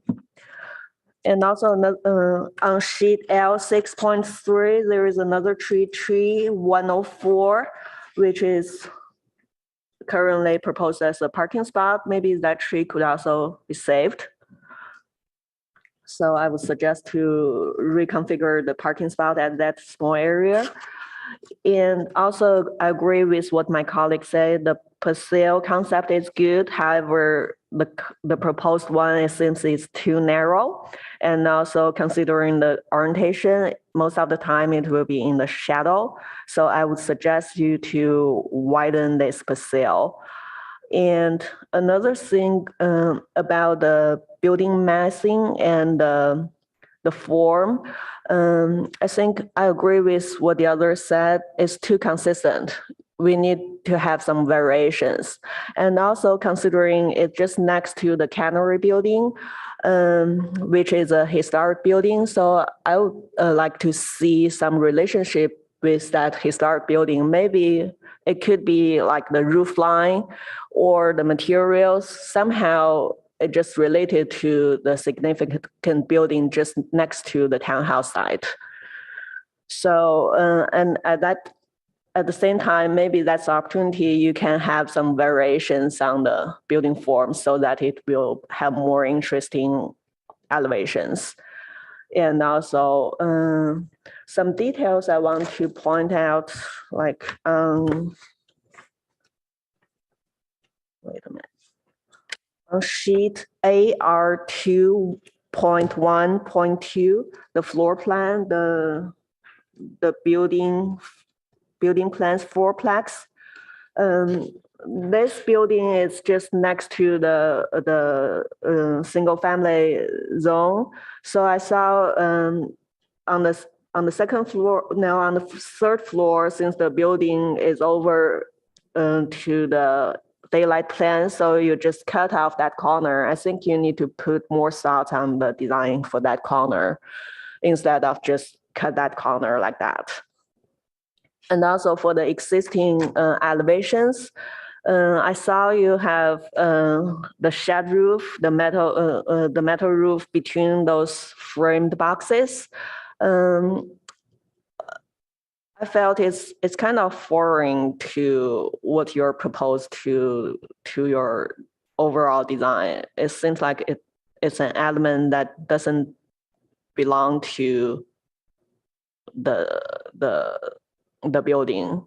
So I would also suggest you to consider the architectural elements you put on your elevations. And also, as I said, it would be encouraged to have some variations on the building height, on the on the window types and materials instead of just changing the colors and materials. That's all my comments for now. Thank you.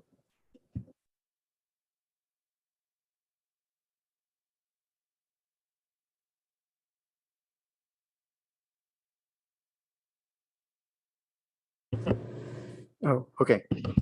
So I suppose I could sum up a bit. And why don't I just leave it open at the end of that if I've missed anything that you think is very significant about what you have said or what others have said. So, well, I guess I'll leave Peter's till a little bit later because it went deep into everything. So Ozma was very concerned about eyes on the street and the orientation of the buildings, especially regarding sun angles and light into the street. She was also very concerned about solid and void and would love to see some more variety in the use of better quality materials on the buildings and variety in the typology of the buildings and how they are put together and what materials and what shape they are in and the variation, possibility for variation. Commissioner Chen wants to be concerned with trees and the paseo width, which seems to be a common concern. A variety of unit types as well. A relation to the historic building so that, you seem to have done a design that is integral into itself, but it isn't particularly related to the kind of a building that is adjacent to. So there might be some interrelationship. You talked about the color relation. This is not what she said, but I'm going on with it. You talked about the relation to precedent of colors within the neighborhood, but stylistically, you didn't talk about any relationship to the cannery building and a kind of industrial usage of the site from that historic perspective, so that some consistency might be suggested there as to how you approach the design and the variation within it in the materials. Peter was very concerned about, Vice Chair Bolte was concerned about contextual issues in particular, street widths, visual relationship between window lines, privacy, limitations in dimensions, including, again, the paseo. And you have anything to add as a major? Has anybody missed anything that I'm summing up here? Take a close look, Peter. No, I think you're summing up fine. I'd like to be able to respond to some of what my colleagues said. Okay, that's good. Is that should I Yeah, do that's that fine. now, or? Yeah, no, go ahead. So I'm very taken, Ying-Chi, with your idea about responding to the cannery building. And boy, does that resonate. I took the time to go back over the public hearings for this earlier this year about the whole negotiated settlement thing with the city council. It was quite a process, and it's a big deal. The community over and over again comes out wanting to save, wanting to preserve the historic nature of that building. I'll confess, whenever I go there, I just don't get it. There's nothing historic about that building, except I'm flat out wrong. That building is the heart of the canning industry of all of Silicon Valley at a time. There was, reading from the staff report, a prominent Chinese immigrant and groundbreaking figure in the canning industry, Thomas Fu Chu. When you really look at what that guy did, it was not only a good canning company, but he gave a lot of people jobs, livelihoods, ways to live in Silicon Valley before it was what we see it is today. That's so important. That's so important to our history. That's what historic preservation is about, because we've all forgotten about it. And here this project is coming along and it's going to tear out a third of this old building, which is admittedly not historic. It's just an old warehouse that's been beat up. But it's where this guy worked, where this part of our community was. And that's so important. So why couldn't this project do a lot more to bring that back to our consciousness? And I don't know if that's even architectural form or just street names. That's what the council was talking about. But We're architects, we're creative and imaginative, and we come up with great ways to do these things. To the applicant, take this challenge upon yourself. How could you make this really make us remember, recall, celebrate this part of our history, which is being rapidly forgotten? Once this building is gone, that's nothing left. So I really, hats off to Ying-Chi for that obvious thought, but boy, would that be great to see this building come back to the community with a way of really preserving it all the way through. So my second comment, and that's response to David's presentation. And David, I don't agree that we should be designing from up here, and that's what you're doing, and I get it. But I think that fitting 74 townhomes on this lot is going to be really tight. There's some issues we're talking about that are not easily resolved if you stick to this 74 exact same units. I, for one, would be very comfortable allowing portions of this project to be taller, to get more density in places, to allow you to get the same amount of housing that you're entitled to get, that the city council has agreed, and I support fully. It doesn't all have to be the exact same kind of building. I understand that's what has been offered. It's called 74 units of housing of townhomes. But I, for one, would support a design typology that allowed taller buildings in places. And I'd be interested to see if my colleagues would agree with that statement, that it might be okay to go higher than 35 feet in places to achieve a greater good. So those are two responses I have to David and everybody's comments. Thank you. I think I would agree with Board Member Balte. I would be open to a taller structure to allow for more open space. I also really like the idea of hearkening to the cannery's architecture. I think my only caveat for that would be that I took a peek at the renderings of the new cannery structure, and they are quite cold in nature in terms of the material palette. And so I do think some of the forms are nice, some of the diagonals and the roof and the skylights, which would be great to add to a home. But I would just caution keeping a warm palette so that people don't feel like they're living in a warehouse. But no, I think it's a really good idea. And actually, I really appreciate the comment about the trees as well. I actually didn't get a chance to go to the site because how crazy this week was. But if there are really great redwoods, I would love to see. And I think those also kind of go in a true north-ish. I mean, they're kind of off to the side a little bit, but if preserving those I would really support that actually. Ying-Chi, do you have anything to add? No?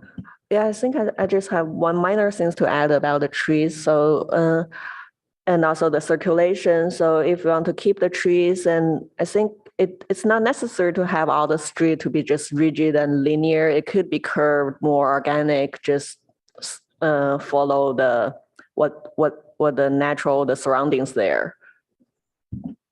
Thank you. Well, I'd like to have a little bit of a thought on my justification of why one does a sort of a sketch.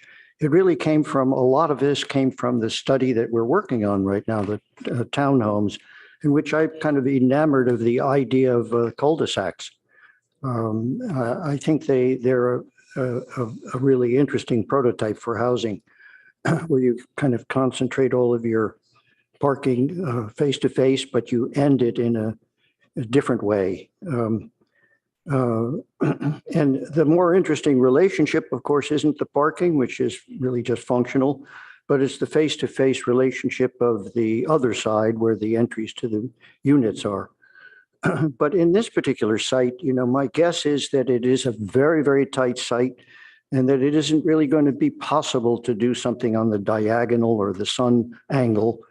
And also relative to sun angles, sun has a funny way of finding its way into a lot of different places on reflections and different angled facade elements, et cetera. So I would think it's pretty much impossible for you to sort of utilize that principle to design something in this very tight area. Why do you think that? Because half of the site is on the diagonal, so it's not like they would lose square footage. Well, I guess my feeling is that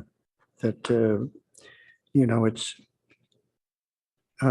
you have a lot of different conflicting relationships then, because the other streets are basically street to street perpendicular connections with specific traffic, and they divide the site into smaller pieces then, and then you have the diagonal, and how do you end diagonals? It's very hard to do that. But Just look at San Francisco. I also think that I was playing off the idea of a paseo, which I think is a really nice idea. I think it's hard to do a paseo the way on a diagonal like that, although it'd be interesting, I'll agree. But I wouldn't want to discount it unless it's studied. I think it's worth the study. well, you know, it sort of brings up an issue here, because a lot of these criticisms that we have of the site are quite worth studying. I'll agree with that. And it's unfortunate that we say this when something has been developed so far that it's unlikely that will ever be restudied that way. And that bothers me, because it seems to be that these are interesting comments, whatever they are, in a way. And it's something that we, Vice Chair Bolte and I have both been concerned about, that the process isn't 100% here when we can comment on something that will never be built. And in fact, I would say that my suggestion will probably never be built, because changing the zoning at this late date in the process is never going to happen. I would think, on the other hand, I would put out some hope that Sobrato, which is a really very extremely reputable big time builder here in California, would have the ability to talk to this council and ask for latitude in order to create more units. For one thing, it would allow you to put all these units on this very piece of property if you built a higher building or higher buildings. And that suggestion's now been made by several of us here, that some variation in height is a good idea. So why not do it in an efficient way, where you could create an area that is specifically controlled by those formal relations that you could have between a taller building and the areas around it, such as the suggestion I made, that gets the traffic off of the streets where they're problematic and creates a unified interrelationship of public and private areas. Okay, so should we wind it up? Is that it? Anybody want to comment on that? I do think it's fair to say that I think Ozma's concept of diagonalizing the whole thing is equally valid to anything else we've put out today. And sure, there's issues you have to work through on a design, but the site does have a bias in one direction, and I think it's well worth studying. I think it's worth noting, David, this whole project is a PC zone. That means they're creating their own zoning. So what we're saying about making it higher is not crazy. It's not illegal. The whole thing has to be approved by council. So I don't want to repeat that it doesn't meet zoning. A PC zone is a planned zone. And I think we should keep reiterating that. I agree with that. Those statements, I think. Mhm. Okay. I guess we've all had it out at this point. I would just ask if the applicant has any questions.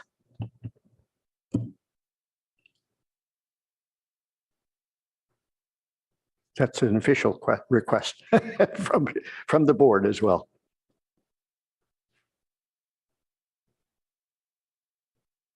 None from the architect. You guys, all the comments are clear and things. So things for this to think about. Okay, thank you for the presentation and listening to us.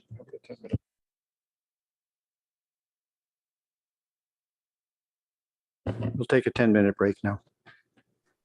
Okay, thank you. Thank you.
for running around, looking at townhouses. And then, of course, we used Google quite a lot because where we couldn't get to out of town, we could do it through Google very well. So thanks to Google for the aerials and some of the ground level images as well. So the next slide. Same thing. So I guess we're getting a little closer. Keep next one. So the overview in the case study. Okay, this is. So here's the various locations. If I can get my close-up glasses. So some of the projects that we've been looking at in Palo Alto are Sterling. I think it's called Sterling Court. There's East Meadow 1 and 2, two different projects in East Meadow. JCC, which is a bit of a different kind of project. Arbor Real, Alma Village, and Oak Court. So all told, there's 1, 2, 3, 4, 5, 6, 7 projects there. So the next slide, please. So here we went beyond the border to Foster City, where we noted a project from these very architects here.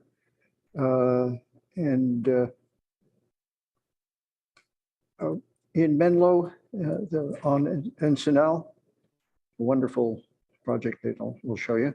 Dublin, Livermore, rather interesting big project with lots of cul-de-sacs. I'm having a Mountain View, which we recommend everybody. It's close by and it's very, very interesting and nicely done. Nice courtyards and nice scale. And you want me to be closer to this, right? Exactly. I have a quick question, David. Yeah. What's our, I guess, what's the purpose of meeting today about this? And what are we trying to achieve as a board? Well, why don't you ask that question when we're finished? And we have presented, and then you'll have some idea. Okay. I kind of want the lens. I think it's fair, David, to say that Ozma, the objective standards we recently worked on and I think got passed, at least in my opinion, fall short when it comes to designing townhomes. And I think we've seen that in the past 2 townhome applications before us. So the overriding purpose is to see if we can't make suggestions to council and staff, but how we might fine tune our objective standards specifically relating to townhomes. So we created a subcommittee to research that. And this is the report from the subcommittee. Right. So it's probably fair to listen to the subcommittee's report.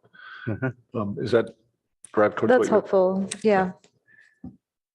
Yes. I want to say that it's our, in a way, amateurish approach to this thing as well, in some way, that we need to have a relationship with planning. The language has got to be different than what we are putting in here.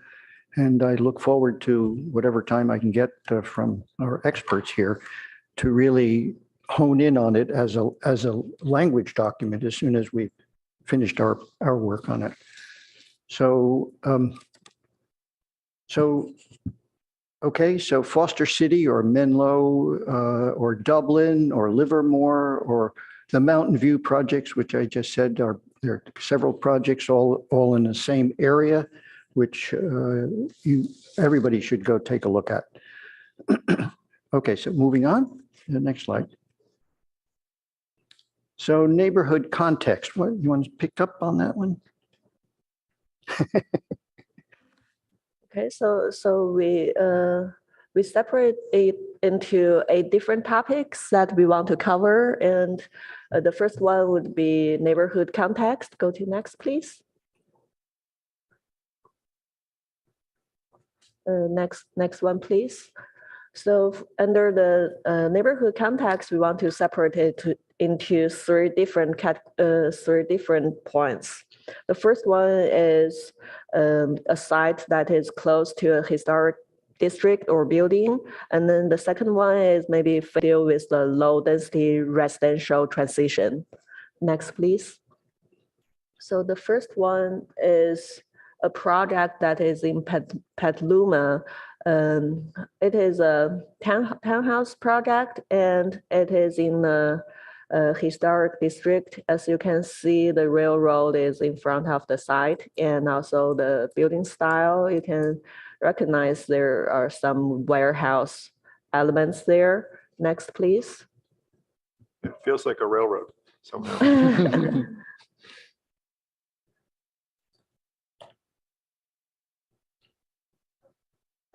That's better. If I may, we went through a lot of this presentation in our last hearing, and so I just want to get some clarity. Certainly if you have some additional points to add, but I just want to make sure that we're not, going through the exact same thing that we went through in the last hearing or study session. Yeah, we add some new slides and We have new, replace. new Okay. slides, and we have a lot of aerials that we didn't have in the previous one. Okay, And then we look to get feedback sure. on Yes, that of list course. in any Yes, case, yes, you know? yeah. Okay. Okay. Go ahead. Yeah, so this one is the Arbor Rail on El Camino in Palo Alto. And this is facing two, this is the corner treatment facing two major streets. And we do like the corner building there, it stands out. And also the trees along the El Camino way, it also filtered the building. Next one, please. This is a townhome at the JCC. It has the podium below with the parking garage, and then above it's all pedestrian. So this is one of the corner unit. Next, please.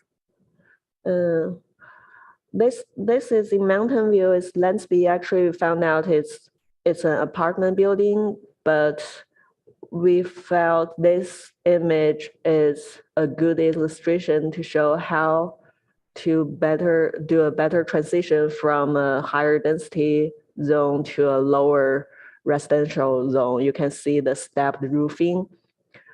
Next, please. And the trees in the street, again, separately part of this Oh, yeah. particular one. Mhm. Okay. Major street. Yeah, so these are the points that we want to cover, like for townhomes located on the major street, then there are 5 points that we want to point out. So we hope during the design team could select 2 or more of the followings to make it a better solution.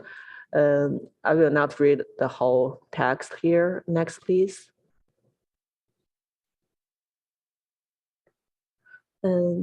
So this is the corner unit. We think corner unit is like an anchor of a project. So there are more detailed requirements for this. Still, you don't need to meet all of these detail points. It maybe just meet 2 or 3 of them. And maybe it's also a good start point for the board to discuss and see if the numbers are okay, or if we want to add some more points, aspects we want to pay attention to.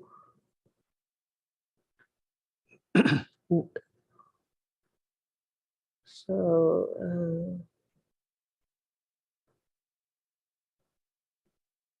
yeah, this one is still similar, but it's all about just related to the contextual, the context, the surrounding, and we can move on to the next topic. Yeah.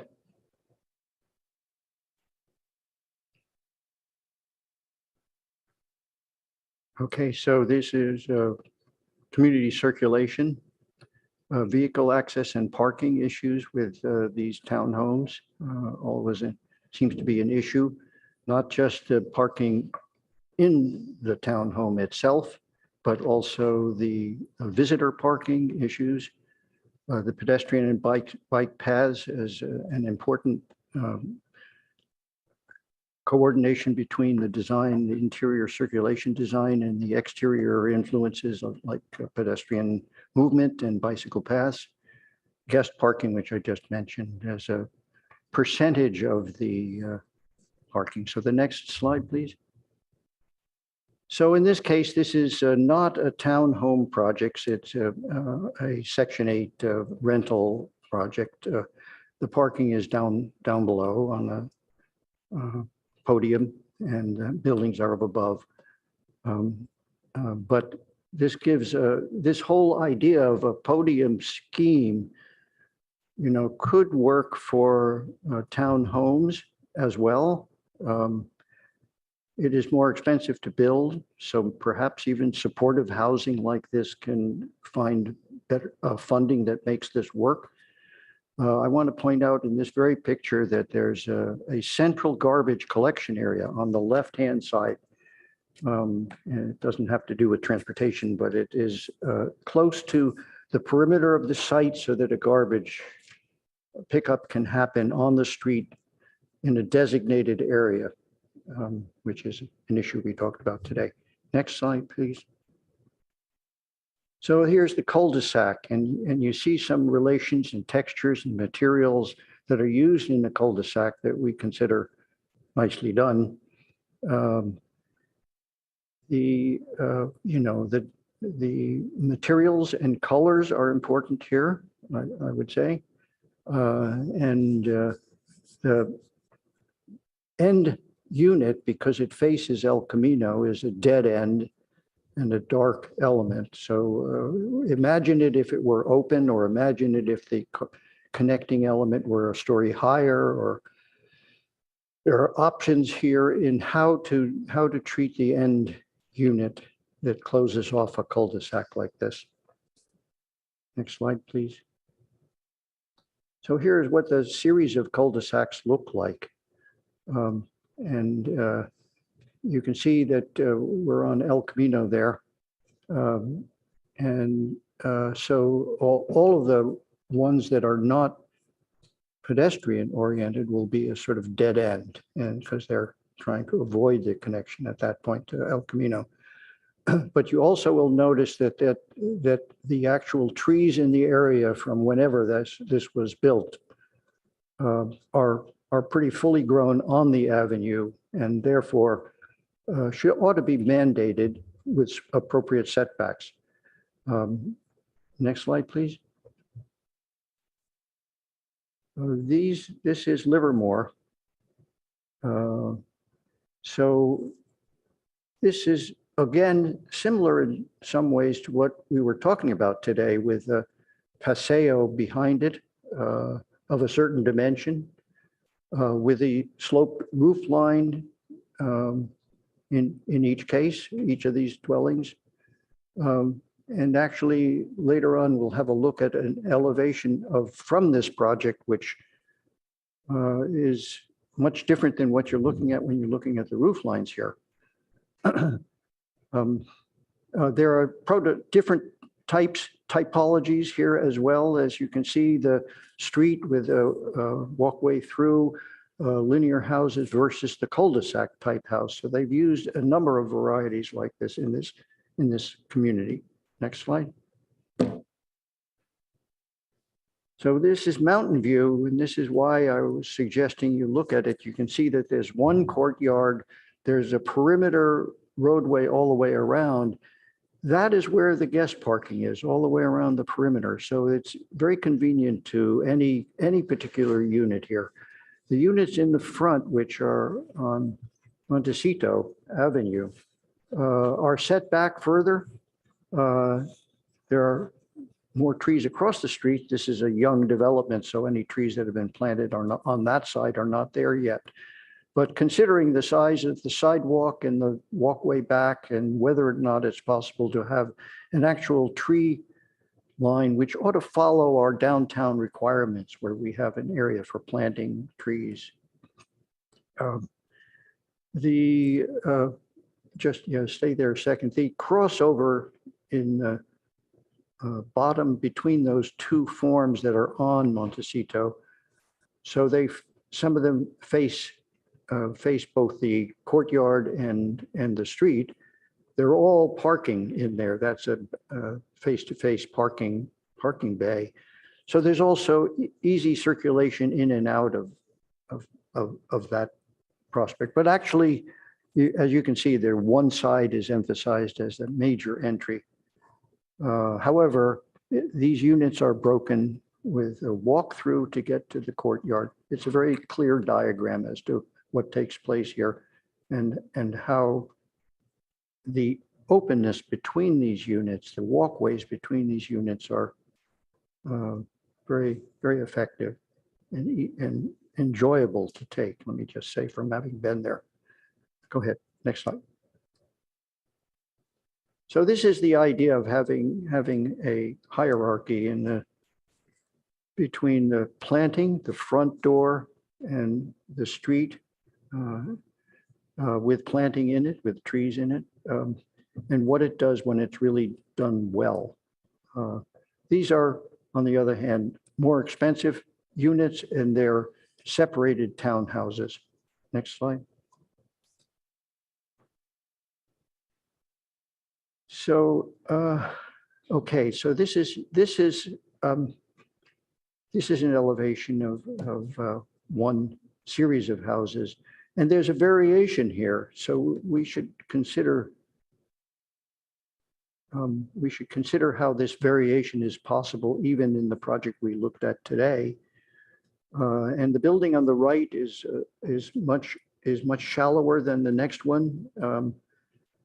You can see the variety. In any case, each one of those houses has a unique presentation of its detail. Different balconies, base materials, angled roof covers, metal paneling, sunscreen top floors, any number of different varieties of quality and personality to the houses. Next. Are we allowed to comment on these facades Absolutely. as you're going? Yeah, go ahead. Can we go back to that one? I think this facade's really chaotic. Like there's no rhyme or reason of what's happening where and why. Mhm. And I don't know that we should aspire to this. Mhm. What I do like about this is that the ground level seems to have some open space so that there's kind of, maybe there's like a porch situation happening in front of the front door, which is kind of nice. Mhm. And then the balconies are appreciated, but in terms of the materiality, there's way too many materials here. Mhm. There's way too many grains here. There's like a vertical grain, a horizontal grain. There's different styles. We're seeing punched openings. We're seeing framed openings. We're seeing cornices and sheds. So those are my comments for this. I think there's good things, but there's a lot of bad things on here as well. Sure. So we couldn't find perfect projects, but this is one that I think is more or less interesting. Oh, okay. Interesting in it as a sampling of treatments and This would possibilities. receive the exact opposite sort of response that we gave the project earlier this morning, do less. But ultimately, it is making moves to make the corner different, to project out on the third floor on the right, to express the entries, to create some private spaces at the ground level. At the form level, this is doing some good moves. But I wonder if we might benefit, like instead of looking at examples that don't really Aren't perfect. Yeah. that don't really illustrate what we'd like to see in Palo Alto. I mean, it might be simpler to do like a diagram or a sketch that really emphasizes what we want to see. Because I kind of worry about an applicant watching this meeting thinking that we all might support a project like this when that wouldn't be the case. So let's all Yeah. go on record. These are not projects we support or even uniformly support as examples of good townhome design. I'm seeing this as the purpose of this is to stimulate us to think about these things in a more focused way. Is that fair, David? And Absolutely fair. Yeah. I Yeah, think Ozma's got a good point. We're not putting these forth as models of design. right. I think, is that correct? Yeah. I'm sure we would choose half the amount of detailing that's in this in these buildings and repeat some of the detailing for sure. Yeah, I think we want to show it and then we can trigger some discussion here. There are something we like, something we don't like, and I agree, like every project is not perfect.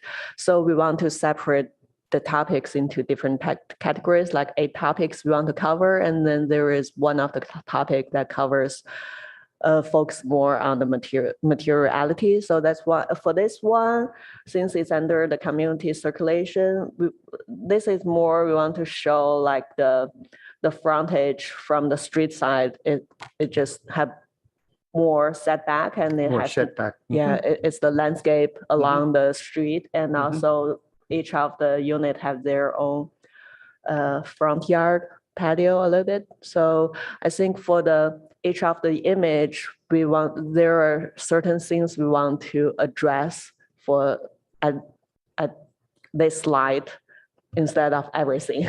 Do we know what the setback is on these? Well, how far does it have to go to get this level of separation?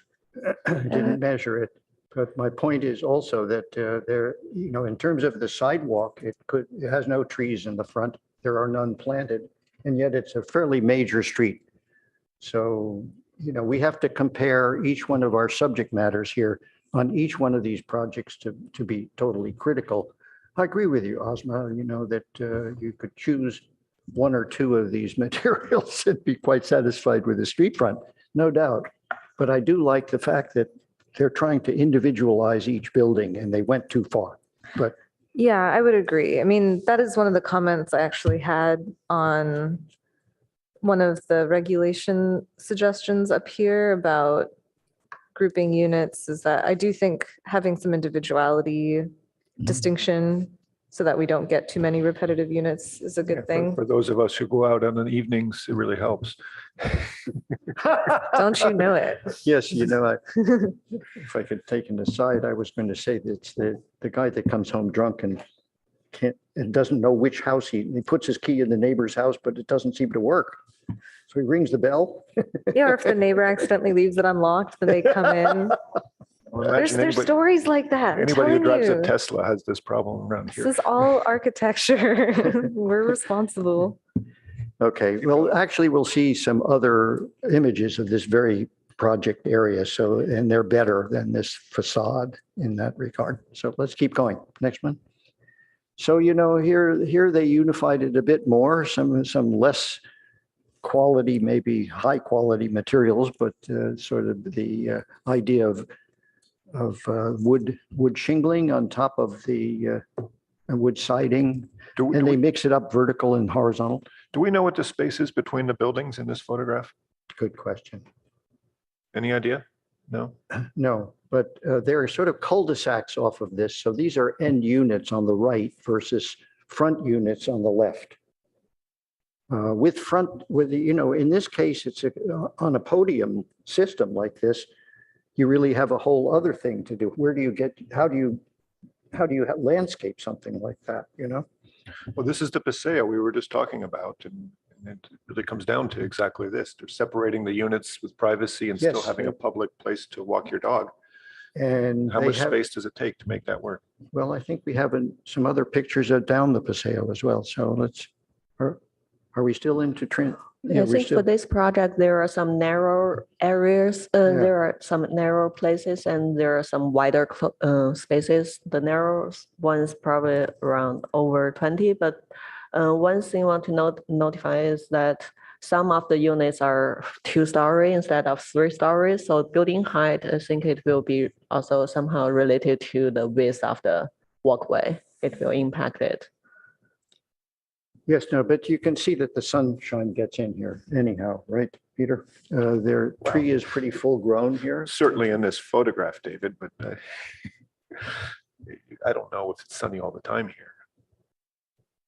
I know the JCC is nice that way. It has nice public spaces. It's really, I think that's the one best quality about it. The scale between the buildings is this is like a street, a major avenue. Let's go look further onto this one as we proceed. Go ahead. Next, please.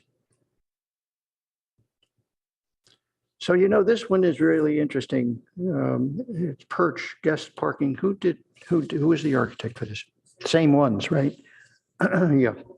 So look at the guest parking amount, a significant amount of guest parking. I was looking at this and thinking, yes, but maybe somehow it's related to parking for other facilities that are nearby. It's possible, public project like this, but there's a proper amount of guest parking. I didn't really see, you're saying that there was good street parking, 30-something cars in the project today? Who said that? Counted Yeah, the there's cars? about 35 parking spaces for 35 that site. parking, all Yeah. within the street. It's all boundary. parallel or perpendicular right. parking along the main But street. part of the parking was against the Fry's building, which is really part of the Fry's To the count chair, itself. I think we should probably refrain from discussing that particular project. Okay, let's go on. All right, so in any case, these are, you can look at the spacing here then, Peter, right? Because what appears to be the parking area, and look at this diagram straight down in the middle of sort of that diagonal scheme of landscaping within the paseo. Which paseo? I see two paseos on this. Yeah, there's more than two. Yeah, there's one here which looks rather narrow. Oh, maybe it's the same, but look at this one. Yeah. So what I'd like to know again is how wide is that compared to the height of the buildings? What is I call it the aspect ratio, the width to the height. Okay. I'm So- suggesting, I'm starting to think about a 1-to-1 ratio. It's generally what makes it feel good. Let's like it in things like that. To make an objective standard, we need to come up with numbers like that. So it has to be about Wait. 30 feet wide then, huh? Yeah, we have another photo on another slide about this project. That is a view between these two buildings, so you can get a feel. Let's see that, yeah. Yeah, it's narrow compared to the height, but you can feel about it. Yeah. Unfortunately, a good architect could probably make a narrow space work. We know throughout Europe, it's done routinely, but we're making objective standards. That's the purpose here. So how do we objectify that? Okay. With the different kind of diagrams for sure. So, okay, so which one is this again? Arbor Real. Yeah, this is still parking. Oh, yes. So cul-de-sac schemes on the bottom here is the same as the one we showed in the earlier slide. And then one of them would be a passage through. So that's probably this middle one, right? Yeah, I think here this slide Or- is still about the guest parking. So you can see these are lay-by They have it. parking. Yes, thank you. You can see, that's exactly right. The guest parking is on the main street. They've made it a lot wider. And there's a good amount of guest parking on that street. And we haven't shown the garbage pail thing yet. That's coming up at the end. Okay. Yes, at the But end. remember this, because you'll see where the garbage is, and this is a significant issue to discuss and part of what we will have to address in new standards. Okay, next slide.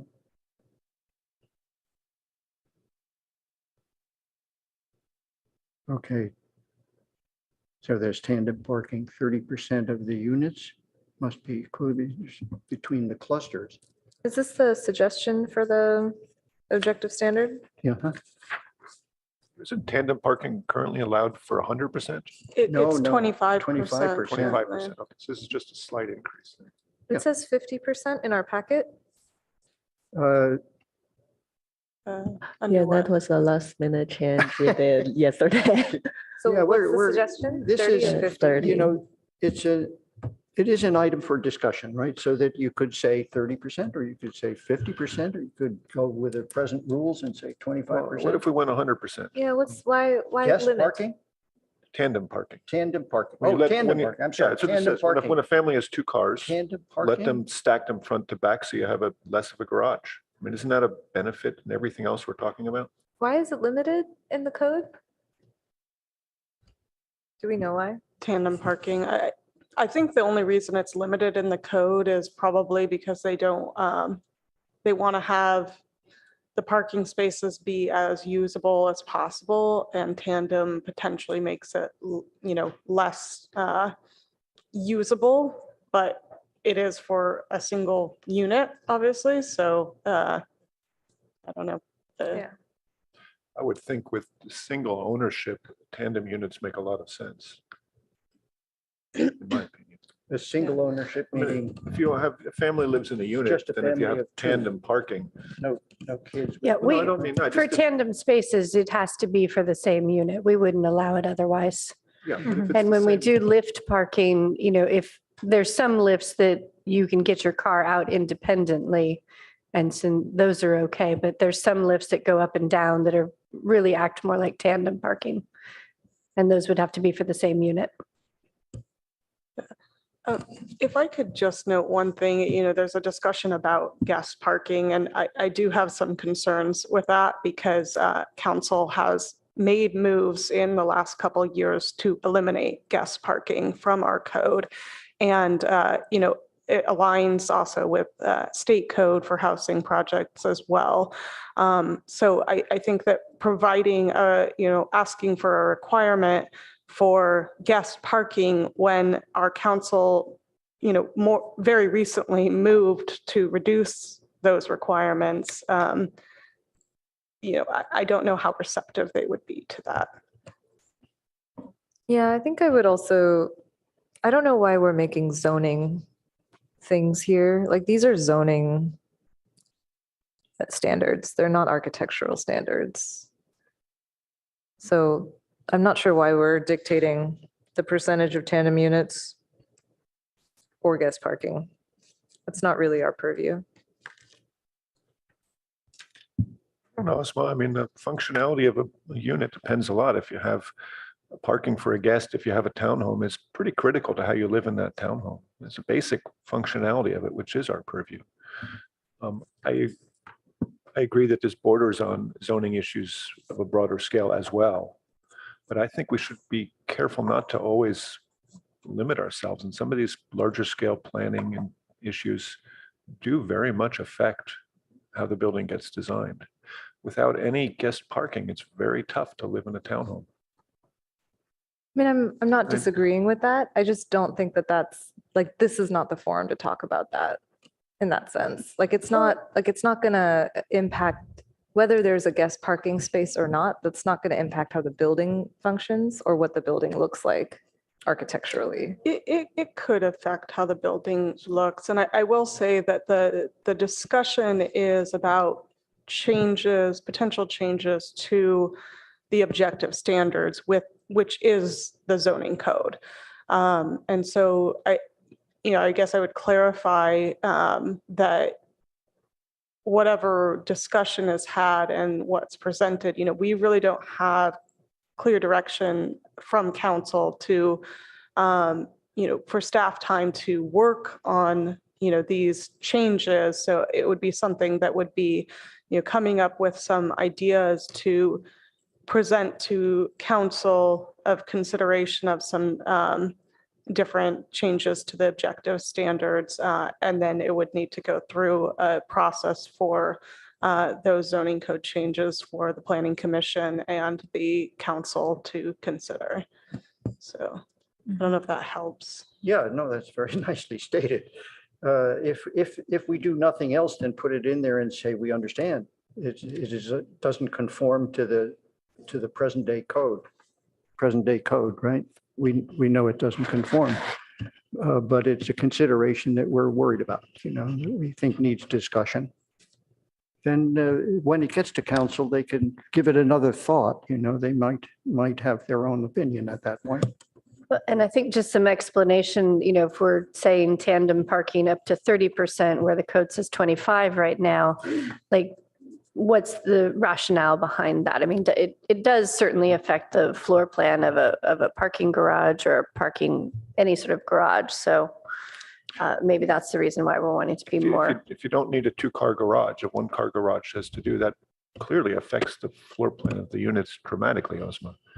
No, I understand that, but it's like, why are we experts on where tandem is appropriate and where it's not appropriate? Well, because when you're designing townhomes, allowing a greater amount of floor area to be easily accessible is a big important thing. And that's an architectural issue that the council probably doesn't think about too much otherwise. That's why we say that. Once you allow tandem parking, all these good things can happen.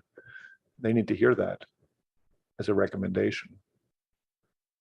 Yes, Like that's, what good that's the very reason why we put it in here, is because we felt that there needs to be the possibility of the use of a tandem parking space for the flexibility of the area of the parking as well. I think, Osman, what you're referring to is perhaps more appropriate if you say just the total number of parking spaces required per units. Should it be one space per bedroom, 2 per unit, whatever? That's No. clearly a council planning commission that's- kind of decision. It's not for us. That's not, yeah, that's going I the can other way. easily get behind that.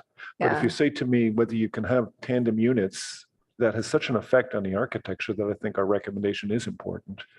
I think I would be more comfortable along the lines of saying when there's a tandem unit, this is what you do versus how many tandem units a person can have. Because I think I would rather someone else decide how many tandem units a project should have. And then if the project has tandem units, then we can, say these are the standards that apply when you have a tandem unit. What you might be really saying is that when you don't have a tandem unit, the unit has to have bigger frontage. In other words, you have to achieve these goals that we want them to achieve. A more pronounced entryway takes more space. If you have a 2-car garage plus the entry, it's a wider unit. So we can establish the standards that way. And then you're right, the tandem question isn't for us, but rather if you do or don't have them, this is what happens. Right. But I think that's a narrow focus, and what we really want to do is give good feedback to the decision makers on this. So that they don't, I'm sure they don't really connect the dots the way we do on these issues. I'm sure that that's the case too. Yeah. So, I'm very comfortable just putting it out there and discussing it amongst us. Okay. But I hear what you're saying, and we do need to be very careful not to overstep. Yeah, I just don't feel like I'm an expert about whether it should be 25 or 30 or 50. I mean, I don't really study TDM. I feel like a TDM planner or somebody who studies traffic might understand better the trends of parking and are we moving towards a society where people will have 2-car households or a society where we have 0-car households? But we're not making any statement about the number of parking spaces. That's the same. the developer can This is decide only on their how own. they're configured. I mean, it's for the TDMs, the staff, the PTC to decide how many cars, how many parking spaces. Okay, good. This yeah. is strictly whether they can be tandem or in lifts or. Right, underground. but saying a maximum is making a statement on that, right? Well, we have. It's not changing the total number of parking spaces, it's changing the configuration. You mean Is it a 2-car garage or is it a tandem 2-car garage? That's what that sentence says to me. Yep. That's right. I mean, I'm flat out comfortable with saying you can have tandem parking throughout a townhouse development. Every unit can have a tandem. It shouldn't be regulated. As long as you have the number of parking spaces that's required, this configuration is legitimate. That's the way that our R1 zoning code is. Am I right in that? The R1 zoning code right now in town is written that tandem parking is Tandem de parking, for facto sure. legitimate. Yeah. And if Yes. you didn't have that, that would dramatically change. Yes, there are residential design. There are many single-family homes that actually have like one covered space and the second space is in the driveway, in front of the garage. And so that is certainly allowed in the R1. But we don't do it as much in the multifamily because of this code section, that says maximum of 25%. And we certainly can. I mean, you are the ARB, you're focused on, architecture review, and you can, if you were to make a motion about this kind of code section, you could say, we're looking at it from this lens. We expect that the rest of the city, the transportation department, et cetera, is going to look at it, from their lens and make sure that this is appropriate. Yeah, in my own house, I have covered canopy, one canopy over a parking spot. And actually what you said is I couldn't afford the space. I couldn't afford the space of a garage, taking away from the square footage in the house. So it's just beyond the canopy of one car. I have a second car space that was required. Nothing sits there at all. I have one car. Okay, anyhow, that the issue generated this much discussion is already good in my point of view. Go ahead. Yeah, just minor thing. So based on our research, we noticed that for tandem parking, typically it's the smaller unit in the community. So that's why we want to limit the number of the percentage of the tandem parking. And also another reason why we want to increase it from 25 to 30 is because yesterday when David and I look at one of the projects that we are reviewing, there are 7 units, and then 2 of them has the smaller units and with the tandem parking below. So we think that could be a typical building prototype, like with 7 units, and then maybe 2 would be the maximum. So we do the calculation. So 2 in 7, that would goes over 25%. So we thought, oh, maybe 30% is a more reasonable number. Can I ask more questions about this? So does that mean the other units had 2-car garages where both cars had access to the street? Yeah. Mhm. And did we feel like that was successful? Like, could those other units have been more successful if they had all been tandem units? Possibly. I mean, you have to look at an interior plan. Maybe somebody's would have a wood shop or something for the other part of the basement area, you know. I'm comfortable saying yes, as a practicing architect. Yeah. I'd always prefer a single car garage and a greater space for the entry of the building. I just want to ask the question. Go ahead. Yeah, I think for townhomes, they had most of them had like their typical floor plan, and then they work on the numbers, like the width of the typical 3 or 4 bedroom units, and then it just perfectly fit above the 2-car garage. I think that's also part of the reason why it's like everything just stacked for townhomes, and then if it's 2-car garage width, and then you leave it to single car, but the depth of the townhouse would still be like 35 to 40 feet deep with 20 feet wide, with 10 feet wide. Then how will you use that space? Maybe considering the natural light and also the function of the layout, maybe it's not the best solution. That's my understanding. Okay. Yeah, I mean, my parents have a tandem car situation. Yeah. And it's kind of, I want to say it's kind of the worst, but it's like not great. You know, they always have to take one car out if the other person has to come. But I don't know. It's I understand I kind of want to discuss the implications architecturally, because if we think of a floor plan that's got a 2-car garage, then most of your frontage is garage doors. But then the other side is open for living space. Whereas if we have a tandem, then you're kind of jipping both sides of the building on one, for a certain set of the frontage. So that's a good point, depending on the depth of your development. If it's 40 feet, yeah, but if it's bigger than that, no. We have townhomes that are deeper. What's an average depth I of a don't know. townhome? I think the houses we were looking at are about 42 feet. Then Osma's point is very well taken. Yeah, I will say that a lot of the designs that we are seeing have more of a configuration where the parking is on one side and they have living space and entry on the other side. I think that's, not to say that you couldn't look at it a different way, but So why not leave that choice to the architect by allowing tandem parking everywhere? Doesn't mean you have to do it, but you can do it. And rather focusing on some kind of objective regulations regarding the frontage and things like that. I mean, if you want to raise the floor level up a little bit from the drive level, which I think is a good design objective, it's perhaps easier to do if the parking is configured long and narrow. I'm just sort of saying that I'd rather see that architects have more tools in their toolbox. And to me, tandem parking is one that really can help. There's all kinds of issues, like you're saying, Osmo, with living with it. What do you want to do when you sell these units? I think there's loads of issues, Yingxi, to your point about maybe a certain percentage of each building being tandem parking. Because really what tandem parking does is forces people to use the guest parking more often. It's easier just to park your car there, you'll do that. That's the kind of question the PTC should struggle, not us. You know, I want to comment on that because on one of these Mountain View projects I went to last week, a person was pulling his car up and he parked against the outside, you know, out of the unit on the side, on the perimeter. And I said, who uses these? And he says, who gets there first, of course. And he owned a smaller unit where there was a one car inside.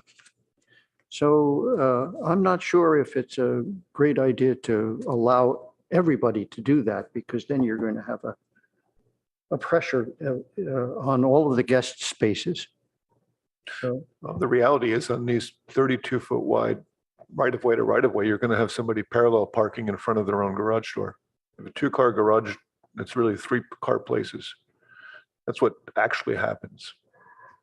no, I don't think that could happen. Actually, the street has to be kept open. Well, yeah, you risk a ticket from the fire marshal. Oh, but- yeah. But And they probably investigate these developments to make sure that doesn't happen, I think. Okay. of course. So let's move on here.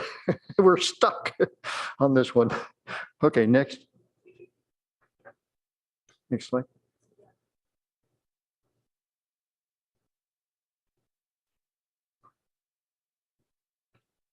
So building typology. Okay, we're back on the Arbor Rail project again. This is a relatively large townhome and also including some single-family homes on this site, a few acres big. So you can see from the site plan, the different colors represents different building types. There are cul-de-sac layouts, and then there are some duplexes and single families. The next, please. So, Oops, you know, just to add to that, so those are typologies, you know. Each one of those are really quite different. Could you please go back? I think there's and back five or four. Yeah. So this is a bird's eye view of this Arbor Rail project. You can see from a 3D angle how it looks, and we can see different building types here, different lengths and different layout with parking layout. Next, please. And this one is a community along Bay Shore. You can see there are buildings, there are units facing major street facing the Bay Shore on the top. And then there are some units facing the common open space. So there are some varieties of building types here. Next, please. Again, this is a bird view, so you can see the two open spaces on each side, and then there are some units facing the street. Next, please. Yeah, I want to make a comment about that, though. You know, eyes on the park, you know, your comment earlier. Yeah, can we go back to that slide, actually? Mhm. Mhm. So eyes on the open spaces, right? From both across the street and the surrounding and there's always a soccer ball or something around that you can see in these courtyards, because I'm sure they get very well used, and or other kind of common use facilities. But this is a little bit older development. So today you're going to see other kinds of furniture in there. It's just sort of the open space itself. Yeah, it kind of looks like there's access on both sides of the Mhm. It is. unit that's pedestrian access. So it's not just like garages on one side. I can't really tell actually, but it looks like it's not just garages on one side and front doors on the other side, but that there is like a front door and a back door. They're little courts. Frequently you see air conditioning machines taking up a lot of that space in between. And you don't really necessarily could walk through. Your parking usually provides access on the inside to that staircase that gets you up in the unit. How do you feel about this one, Ozma, regarding the concept of eyes on the street, of public a private looking over onto it. Does this seem to accomplish that, would you think? I can't really tell without looking at the floor plan or the elevations, but I think what I've mainly been concerned with the projects we've seen in front of us is that it's all garage doors on one side with no back door entry, with no back porch, without any landscaping on that side. So there's no eyes or access on that side. Yeah. And I think, a good successful townhome would have eyes on the front and eyes on the back versus like just treating the back like some forgotten lane where, you can get mugged and nobody would ever know. So maybe to our committee, it would be really good to know sort of the density or the unit counts on these properties. I mean, does it take more space to accomplish what Ozma's talking about, or is it really just a matter of design? My gut feeling tells me that what we're looking at are just denser designs. They're just cramming more buildings in there. They would have put another building where the courtyard is, where the big open space is. You could put another group of houses. And maybe that's just what's going on. But I think we want to clearly reaffirm what Ozma's saying about this idea of eyes on the street is not new and it's very important. So the open space where they would cram other buildings should be a percentage of the project should have open space requirement. As an objective standard, that's exactly what we're talking about, right? Mm-hmm. Don't you? Yeah, and I think it's also about, sorry, I think it's also about like the experience of the project, right? Because if people are driving, then the facade that they're going to drive along, which would be that garage side facade, that's their experience. That's almost their front door. And so that's partially why I think this is important, is because I think, we're considering this as almost like a difold. I mean, maybe it is density, but I don't see why you couldn't accommodate these things and still have your density. This seems to have a lot of density, this one in front of us now. Claire and Jody, do you have any thoughts on that? I mean, is it a matter of density or is it really a matter of design?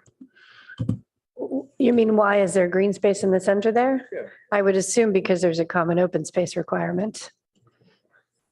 No, but independent of requirements, is it just because they have more space there, or is it really just a good or bad design question? You're asking. I think there's a common open space requirement. I think that I like that design feature. And if you remember on like West Bay Shore, they put some of their private open space toward common open space. And so I don't know if that maybe they took a concept kind of idea from that and did something similar here potentially. I mean, this is always, as a mother, when I had younger kids, and Claire's got younger kids right now, this is nice if mom can sit on the front porch and the kids are playing in the grass area. So if there's eyes on the space, if everybody's able to keep an eye on if those kids, there's they're a, comfortable. well, If there's a it's going to porch. be my eyes, so it's going to be my porch. Well, I mean, personally, I think this design is really nice. But I agree with Ozma's thoughts about kind of, I mean, it comes back to designing all the facades the same, with the same thought given to them. And I definitely see what you mean about,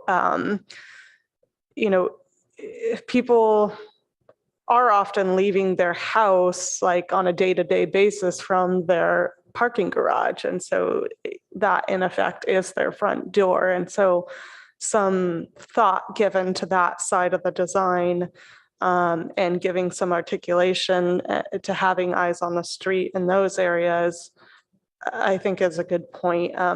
Sometimes I could see that being harder to do with like entries. And I like the idea of like having these stoops or entries that go out to things like a park or other space, pedestrian paseo or something like that. But it can certainly also be done through like porches and stuff, as you mentioned. Although on the other hand, I can see, if you're going to have a porch, I'd rather be looking out to a park or, an open space area versus street. So let me just tell you a little bit about this project. The entire line of housing on facing 101, they're rentals. They're different kinds of housing that in that respect, I think almost everything else that faces the courtyard or the individual houses on the left-hand side of this drawing, which have areaways between them so that you enter into each of these units from a areaway with a passage that goes all the way to the back of the house. And in fact, behind it is a walkway, kind of a strange thing that is a walkway for everybody. So there are gates to it and it's public area. But those individual houses, if you went back to the diagram that shows it from above, just the diagram, if you could find it again. Which one? The one before. Sterling Park, that one, yeah. So look at all those houses that sold right away. There's only one left here. And all the blues have all sold, right? And the ones that don't have area around them are not, and all the ones along the street edge, there are quite a few trees, but the actual maintenance of this edge on Bayshore is very badly kept. You just go there to get to your front door and that's it. Close the door, you don't look at it anymore. I think there might be parking down below, but it's raised up this whole area. So, but look how dense it is on the street side, and there's smaller units and bigger units kind of mixed in the rental there. So it's about what is the typology of each of these projects that will run it, because that creates what the developer wants to do. Yeah. Are you saying that these were not sold? Because I thought they were rental. Oh, they're rental. They're Yeah. rental. So ultimately they got rented. But I think if you're questioning, well, maybe they're going to be or are being rented at this same time as this. But yeah, maybe that's. Yeah, I mean, correct. I wouldn't look at this and say those weren't sold because they're less desirable, because they They're aren't going to identify them as being sold because they're Sold rental. or not. Yeah, they're just rental units. Possibly. I don't know the history that much of this project. I didn't ask that question I asked the question of a current tenant who told me that they're rentals in the gray that faces the street. Okay, so let's move on from. Well, you may recognize this, but some circulation often creates the entire environment of the inside. So two-way circulation sometimes limits the possibility here. So this is kind of applying the same idea as what you just saw with an interior center court versus other forms of access in public areas. But it is using a kind of a different, this is the garage to garage typology on the entry in, and it is allowing for a certain amount of the interior space to be treed, which I don't see in any of these projects, that are coming up. Certainly didn't happen in the one we looked at today. Sorry, interior space to be what? You have trees on the street, Oh, capability of trees. So the plan for those units is wider to allow both access to a garage and a tree on the street. so do these units have garages? Yes, And what's the center garage for then? the center space, that's a below grade Garage. visitor parking. And the A Oh. unit is accessible from the garage level below. I see. I mean, if I could, The center space in this design, David, is an open public space below Yes. the garage. Above the garage, yeah. So purple is different from green because there's parking below it, but the experience is all one open plaza. Yes, Thank you. I mean, I guess two things. And I don't know if you could change it as part of the objective standards, but our code currently does not count open space if it's on the second story. I'm not sure if the intent of that was related to visual impacts, privacy. I'm not really sure, but I guess I would just note that, if you're proposing something that has second floor open space, it becomes an issue for developers because it doesn't count as open space and then they No, need an exception to that. right. Sorry, Well, he's this saying diagram open doesn't, space above a parking garage. but Oh, the you parking go, garage would be parking is low. below.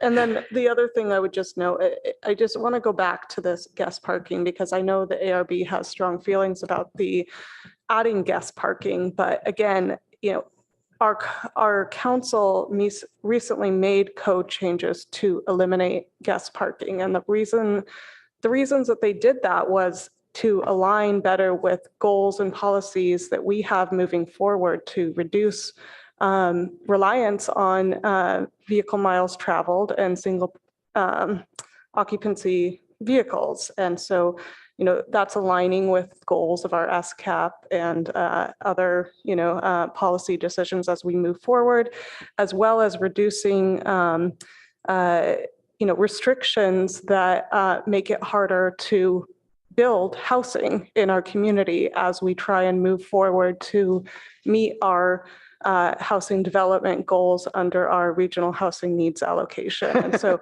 they made, those code changes fairly recently. So, designs and pushing for code changes to add guest parking is. Yeah, so I think Claire is correct that we want to be careful that we're not increasing the total number of parking spaces. But I think when this ARB was looking at the Bayshore project and we had, every single parking space was in a 2-car garage, I think that might be more where the concern was coming from. And so we just need to state it clearly that maybe, we're not talking about increasing the total number, but we're talking about maybe there needs to be some more surface spaces that are available to anyone that aren't necessarily designated, the way that a garage is designated for a certain person. Guest parking is maybe the wrong term. Where does the housekeeper park when she or he comes to clean the home? Where does the Amazon truck stop? Where does the Uber driver pull over, the pizza delivery? There's so many aspects to our daily lives these days that take other people coming in vehicles. And that's what I think we're really after accommodating. And we're also, I think, if you just pick every area. So for example, this area is next to a Bayshore, right? Or could be next to Bayshore. Let's think of it as an abstract actually at this moment. And Bayshore has no parking in the area next to it. And then the streets are far away, let's say, any site that is like that. Is it fair to treat that the same way as a site that's in the middle of parking on the street and it's available all the time? There has to be kind of a planning reason why you would want to do this if there was that accessibility of parking elsewhere, close by, walking distance. So sort of everything that you had said sounded to me like it was not thinking in a broad enough term, the reasons why these decisions had been made. I think there's a good point to be made that Claire's making about, we need to be aware of the conversation city council is having. And, in San Francisco, there's no parking minimums. San Francisco, 0 parking required. And I know Palo Alto's not there yet, but it's possible that Palo Alto might get there one day and our public transit system might get better so that we don't need to be driving to Bayshore. We could take a bus to Bayshore that's comfortable. And so, I mean, the main issue that I actually have with a lot of these townhome schemes is how car centric they all are, because I do think like even in this scheme, that road is the center road for everything.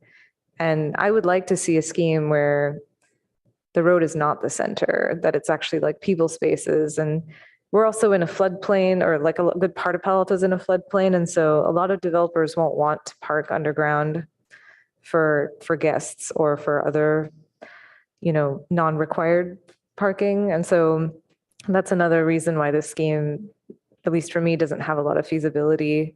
And so I think we need to be careful. Like if this was a scheme where all of the parking for the townhomes, like if it's a residential parking garage, so that you free up floor space in the townhome itself, that might be fine, right? That's an interesting scheme party because that creates more ground floor space for connectivity. Granted, it does make people drive further or like have to walk more, but maybe that's okay. Like people need to walk more in some ways. And so that's kind of, I'd be like, that's kind of one of the reasons why I think it's great that you guys are looking at existing projects that are in the area, but I'm really curious to know about like, what's the townhome of tomorrow? Like what's not currently designed right now or built right now, but is actually the right solution for the future? That's a challenge I put to our subcommittee. Okay. Townhome of the future, and yet with today's zoning limitations. Okay, let's move on. But thank you, okay, for putting it out. Yep, next. Okay, you want to talk on that one? Yeah, so this is the community in Mountain View along Montecito. And this is the one had the perimeter road around the buildings and has a centered common space at the center. So the building lengths are different, and then people are just looking at each other's, and it's really, we are there, it's really a nice neighborhood. It's like people are just knowing each other, and then kids are playing in the center area. It's a safe place for the kids to play. And also they have amenities like the barbecue areas and also some play structures. Oh, by the way, so for this plan, you can see they have 5 different unit plans. So the blue ones are tandem parking. So yeah. So you can have an idea on how the potential It does layout point could out the be. risk if you allow tandem and people just make the unit that much narrower. We haven't really accomplished anything, have we? Yeah, you gotta think about that ground floor. Yeah, so next one, please. This is such an interesting one, though, I must say. The whole perimeter of trees, you know, to have that width that you can get a perimeter of trees. This is Summer Hill. No, way. not this one. Not this one. The Summer Hills has similar layout, but has Similar. larger open space at the center. Are there front doors or are there any kind of pedestrian access along the perimeter? Or is it Yeah, all the inside? front doors are facing the Facing- courtyard. Okay, so there's no pedestrian access on the perimeter. It's No. just garage. Well, there is pedestrian access through the areas in the middle that are areaways between. Okay. They're small. They're usually pretty tight. Usually there are mailboxes, et cetera, next to those areas. But they actually function pretty well. You know, Does it feel like a front door? they feel more or less like the front door. And the dark green trees shows here are some big redwood trees. So they're trying to preserve all those big trees here. Next one, please. And so this is an aerial view about this site. You can see the big trees here and also the courtyard at the center. And you can see along the street on the right, the larger front setback, so that the unit facing the street has much buffer zone. This is the one, the elevation that Ozma, that you didn't like. But too much materials. Next, please. Okay, so we know that in the code, we mentioned there need to be the requirement of 3 different prototypes. So here we don't want to repeat it, and maybe just depend on the size of the development. Some are required 3 and some are 1. For smaller development, maybe 1 prototype is fine. Next, please. Yeah, I think it might be worth, tell me if I'm wrong, but a brief discussion on this issue of typologies or amount of building types coming in. Because that was something that at least I keep struggling with. When a developer wants to build townhomes, that's what they want to build. And that's what many people want to buy. And maybe what we need to do is instead focus our attention more on the architectural design and say that we're looking for greater variety of building, of form type, rather than typology. when you say you have to build an apartment building and duplexes and then some townhomes, I bet that's just not going to fly in the market. We're just shooting ourselves in the foot to accomplish our real goal of getting more housing. And I think, at least architecturally, what Ozma might say for the role of the Architecture Review Board is to get greater building variety, or at least to control and modulate and regulate that. Maybe it's worth thinking of both how do you define it, and then how do we try to write objective standards to get there? Because the question of typology, the way the contextual standards are written, is both vague and I don't think actually realistic. Do you know what concerns me about something like that is who you eliminate from buying into this community or living in this community. I was talking to one TTC member who said, my parents are no longer interested in living in their big house and they would rather have an on one floor apartment, but they would like it in a community like this. So in terms of analyzing the kind of population that would inhabit and buy in to this kind of a community, people do buy condominiums because of the convenience of it, and yet it is still ownership housing, So I think mixes are really kind of important. And they change density because once you build a building like that, you want to kind of repeat the idea floor to floor. So I don't think there's a problem as long as it's really well designed in terms of the forms that fit into the community itself. So you're saying we should continue with requiring different building typologies, meaning Yes, I think duplexes, even that sevenplexes? Yeah, even that goes a little further and say there's mid-rise and possible mid-rise that doesn't break the sky, and brown and townhomes that mix in a neighborhood feeling. I think it's important. So we shouldn't be the ones who say the population, doesn't want it. They want this because we don't know that. Okay. Well, You want to say? oh, did you want to say? Claire? I guess I would just say that it becomes, it's very difficult for, a developer is looking at a lot of things on a site when they're considering what they're going to do with a site, how they're going to build, the underwriting for it, and what makes sense in the market.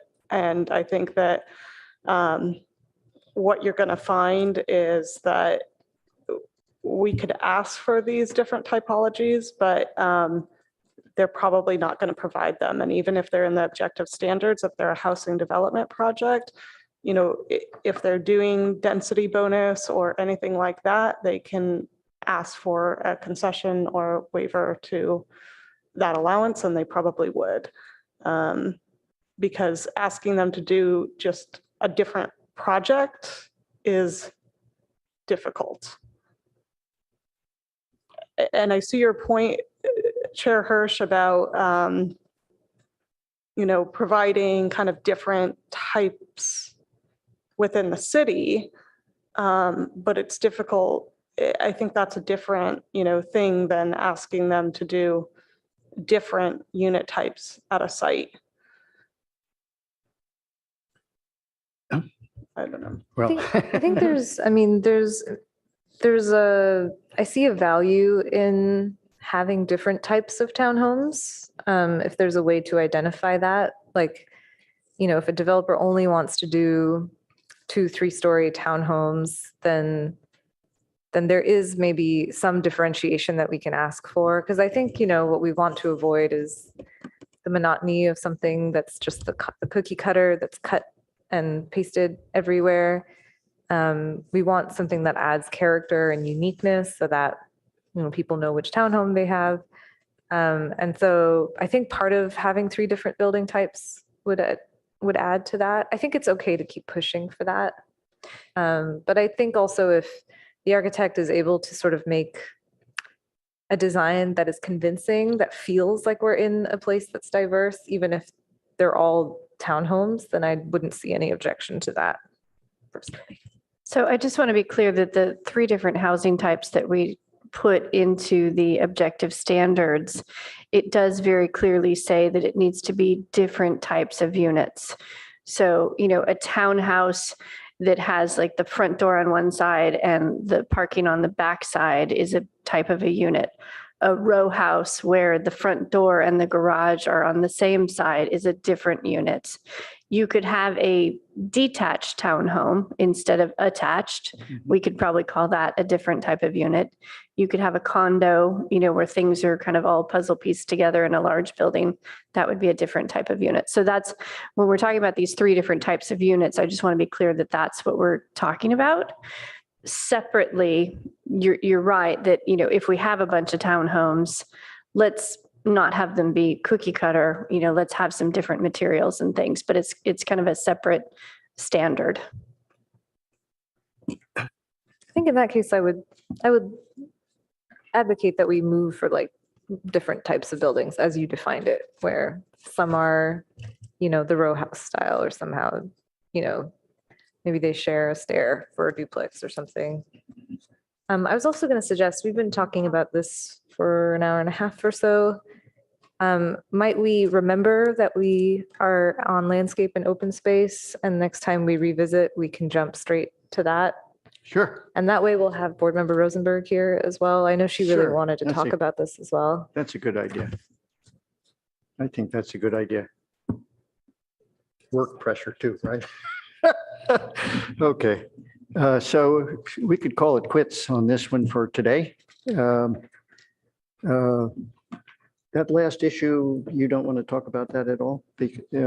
I have to say that having come from a rather large urban city, and all the houses were 4 stories high. All of them had stoops. Some of them were limestones, some of them were brownstones. Some of the houses were all the same, exactly the same. Some of them were a little different. My house had an image of the woman on the over the front door. The neighbor was the bearded builder, perhaps, and then two other ones were the kids, boy and girl. So, but on the avenue, there were 12-story buildings, and they were that different kind of typology. So, there was something really interesting about this kind of a mix in a neighborhood, and I loved it. It was really wonderful. There was the residential block, and then there was the commercial block, avenue. Then there was another residential block, then there was another commercial block. There was that kind of organization. The community was called Park Slope. I mean, it became very popular in New York. Everybody on the subway was talking about it. So, I just want to say this because there's value in that as a different kind of typology. And if you added that into what you're talking about, there are areas where density, and we're required to have that now, will require us to build higher, no doubt. So we don't want to just give it up to townhome builders entirely. And how do you make that transition in order to get the number of units we need? So, it's not our consideration, okay? It's the council that has to consider this. But it's something I just want to leave us with as a consideration that it shouldn't be lost. Okay. Okay. Shall I? I think there's been a great discussion. Yes. There's a lot of work that I think we need to focus on trying to hone this in on what we want to do. We already have objective standards in place. So the idea is to tune those standards. If I could suggest to the subcommittee that maybe we start focusing in on what those, Dimensions and whatnot, really. but also what changes do you suggest? And I think what will be important is to make a definition of townhome, maybe even a definition of building typology, the way Jody just threw out there. Think of the applicants. I mean, they need clarity. And we want to give that, we want to provide that. So meeting is adjourned.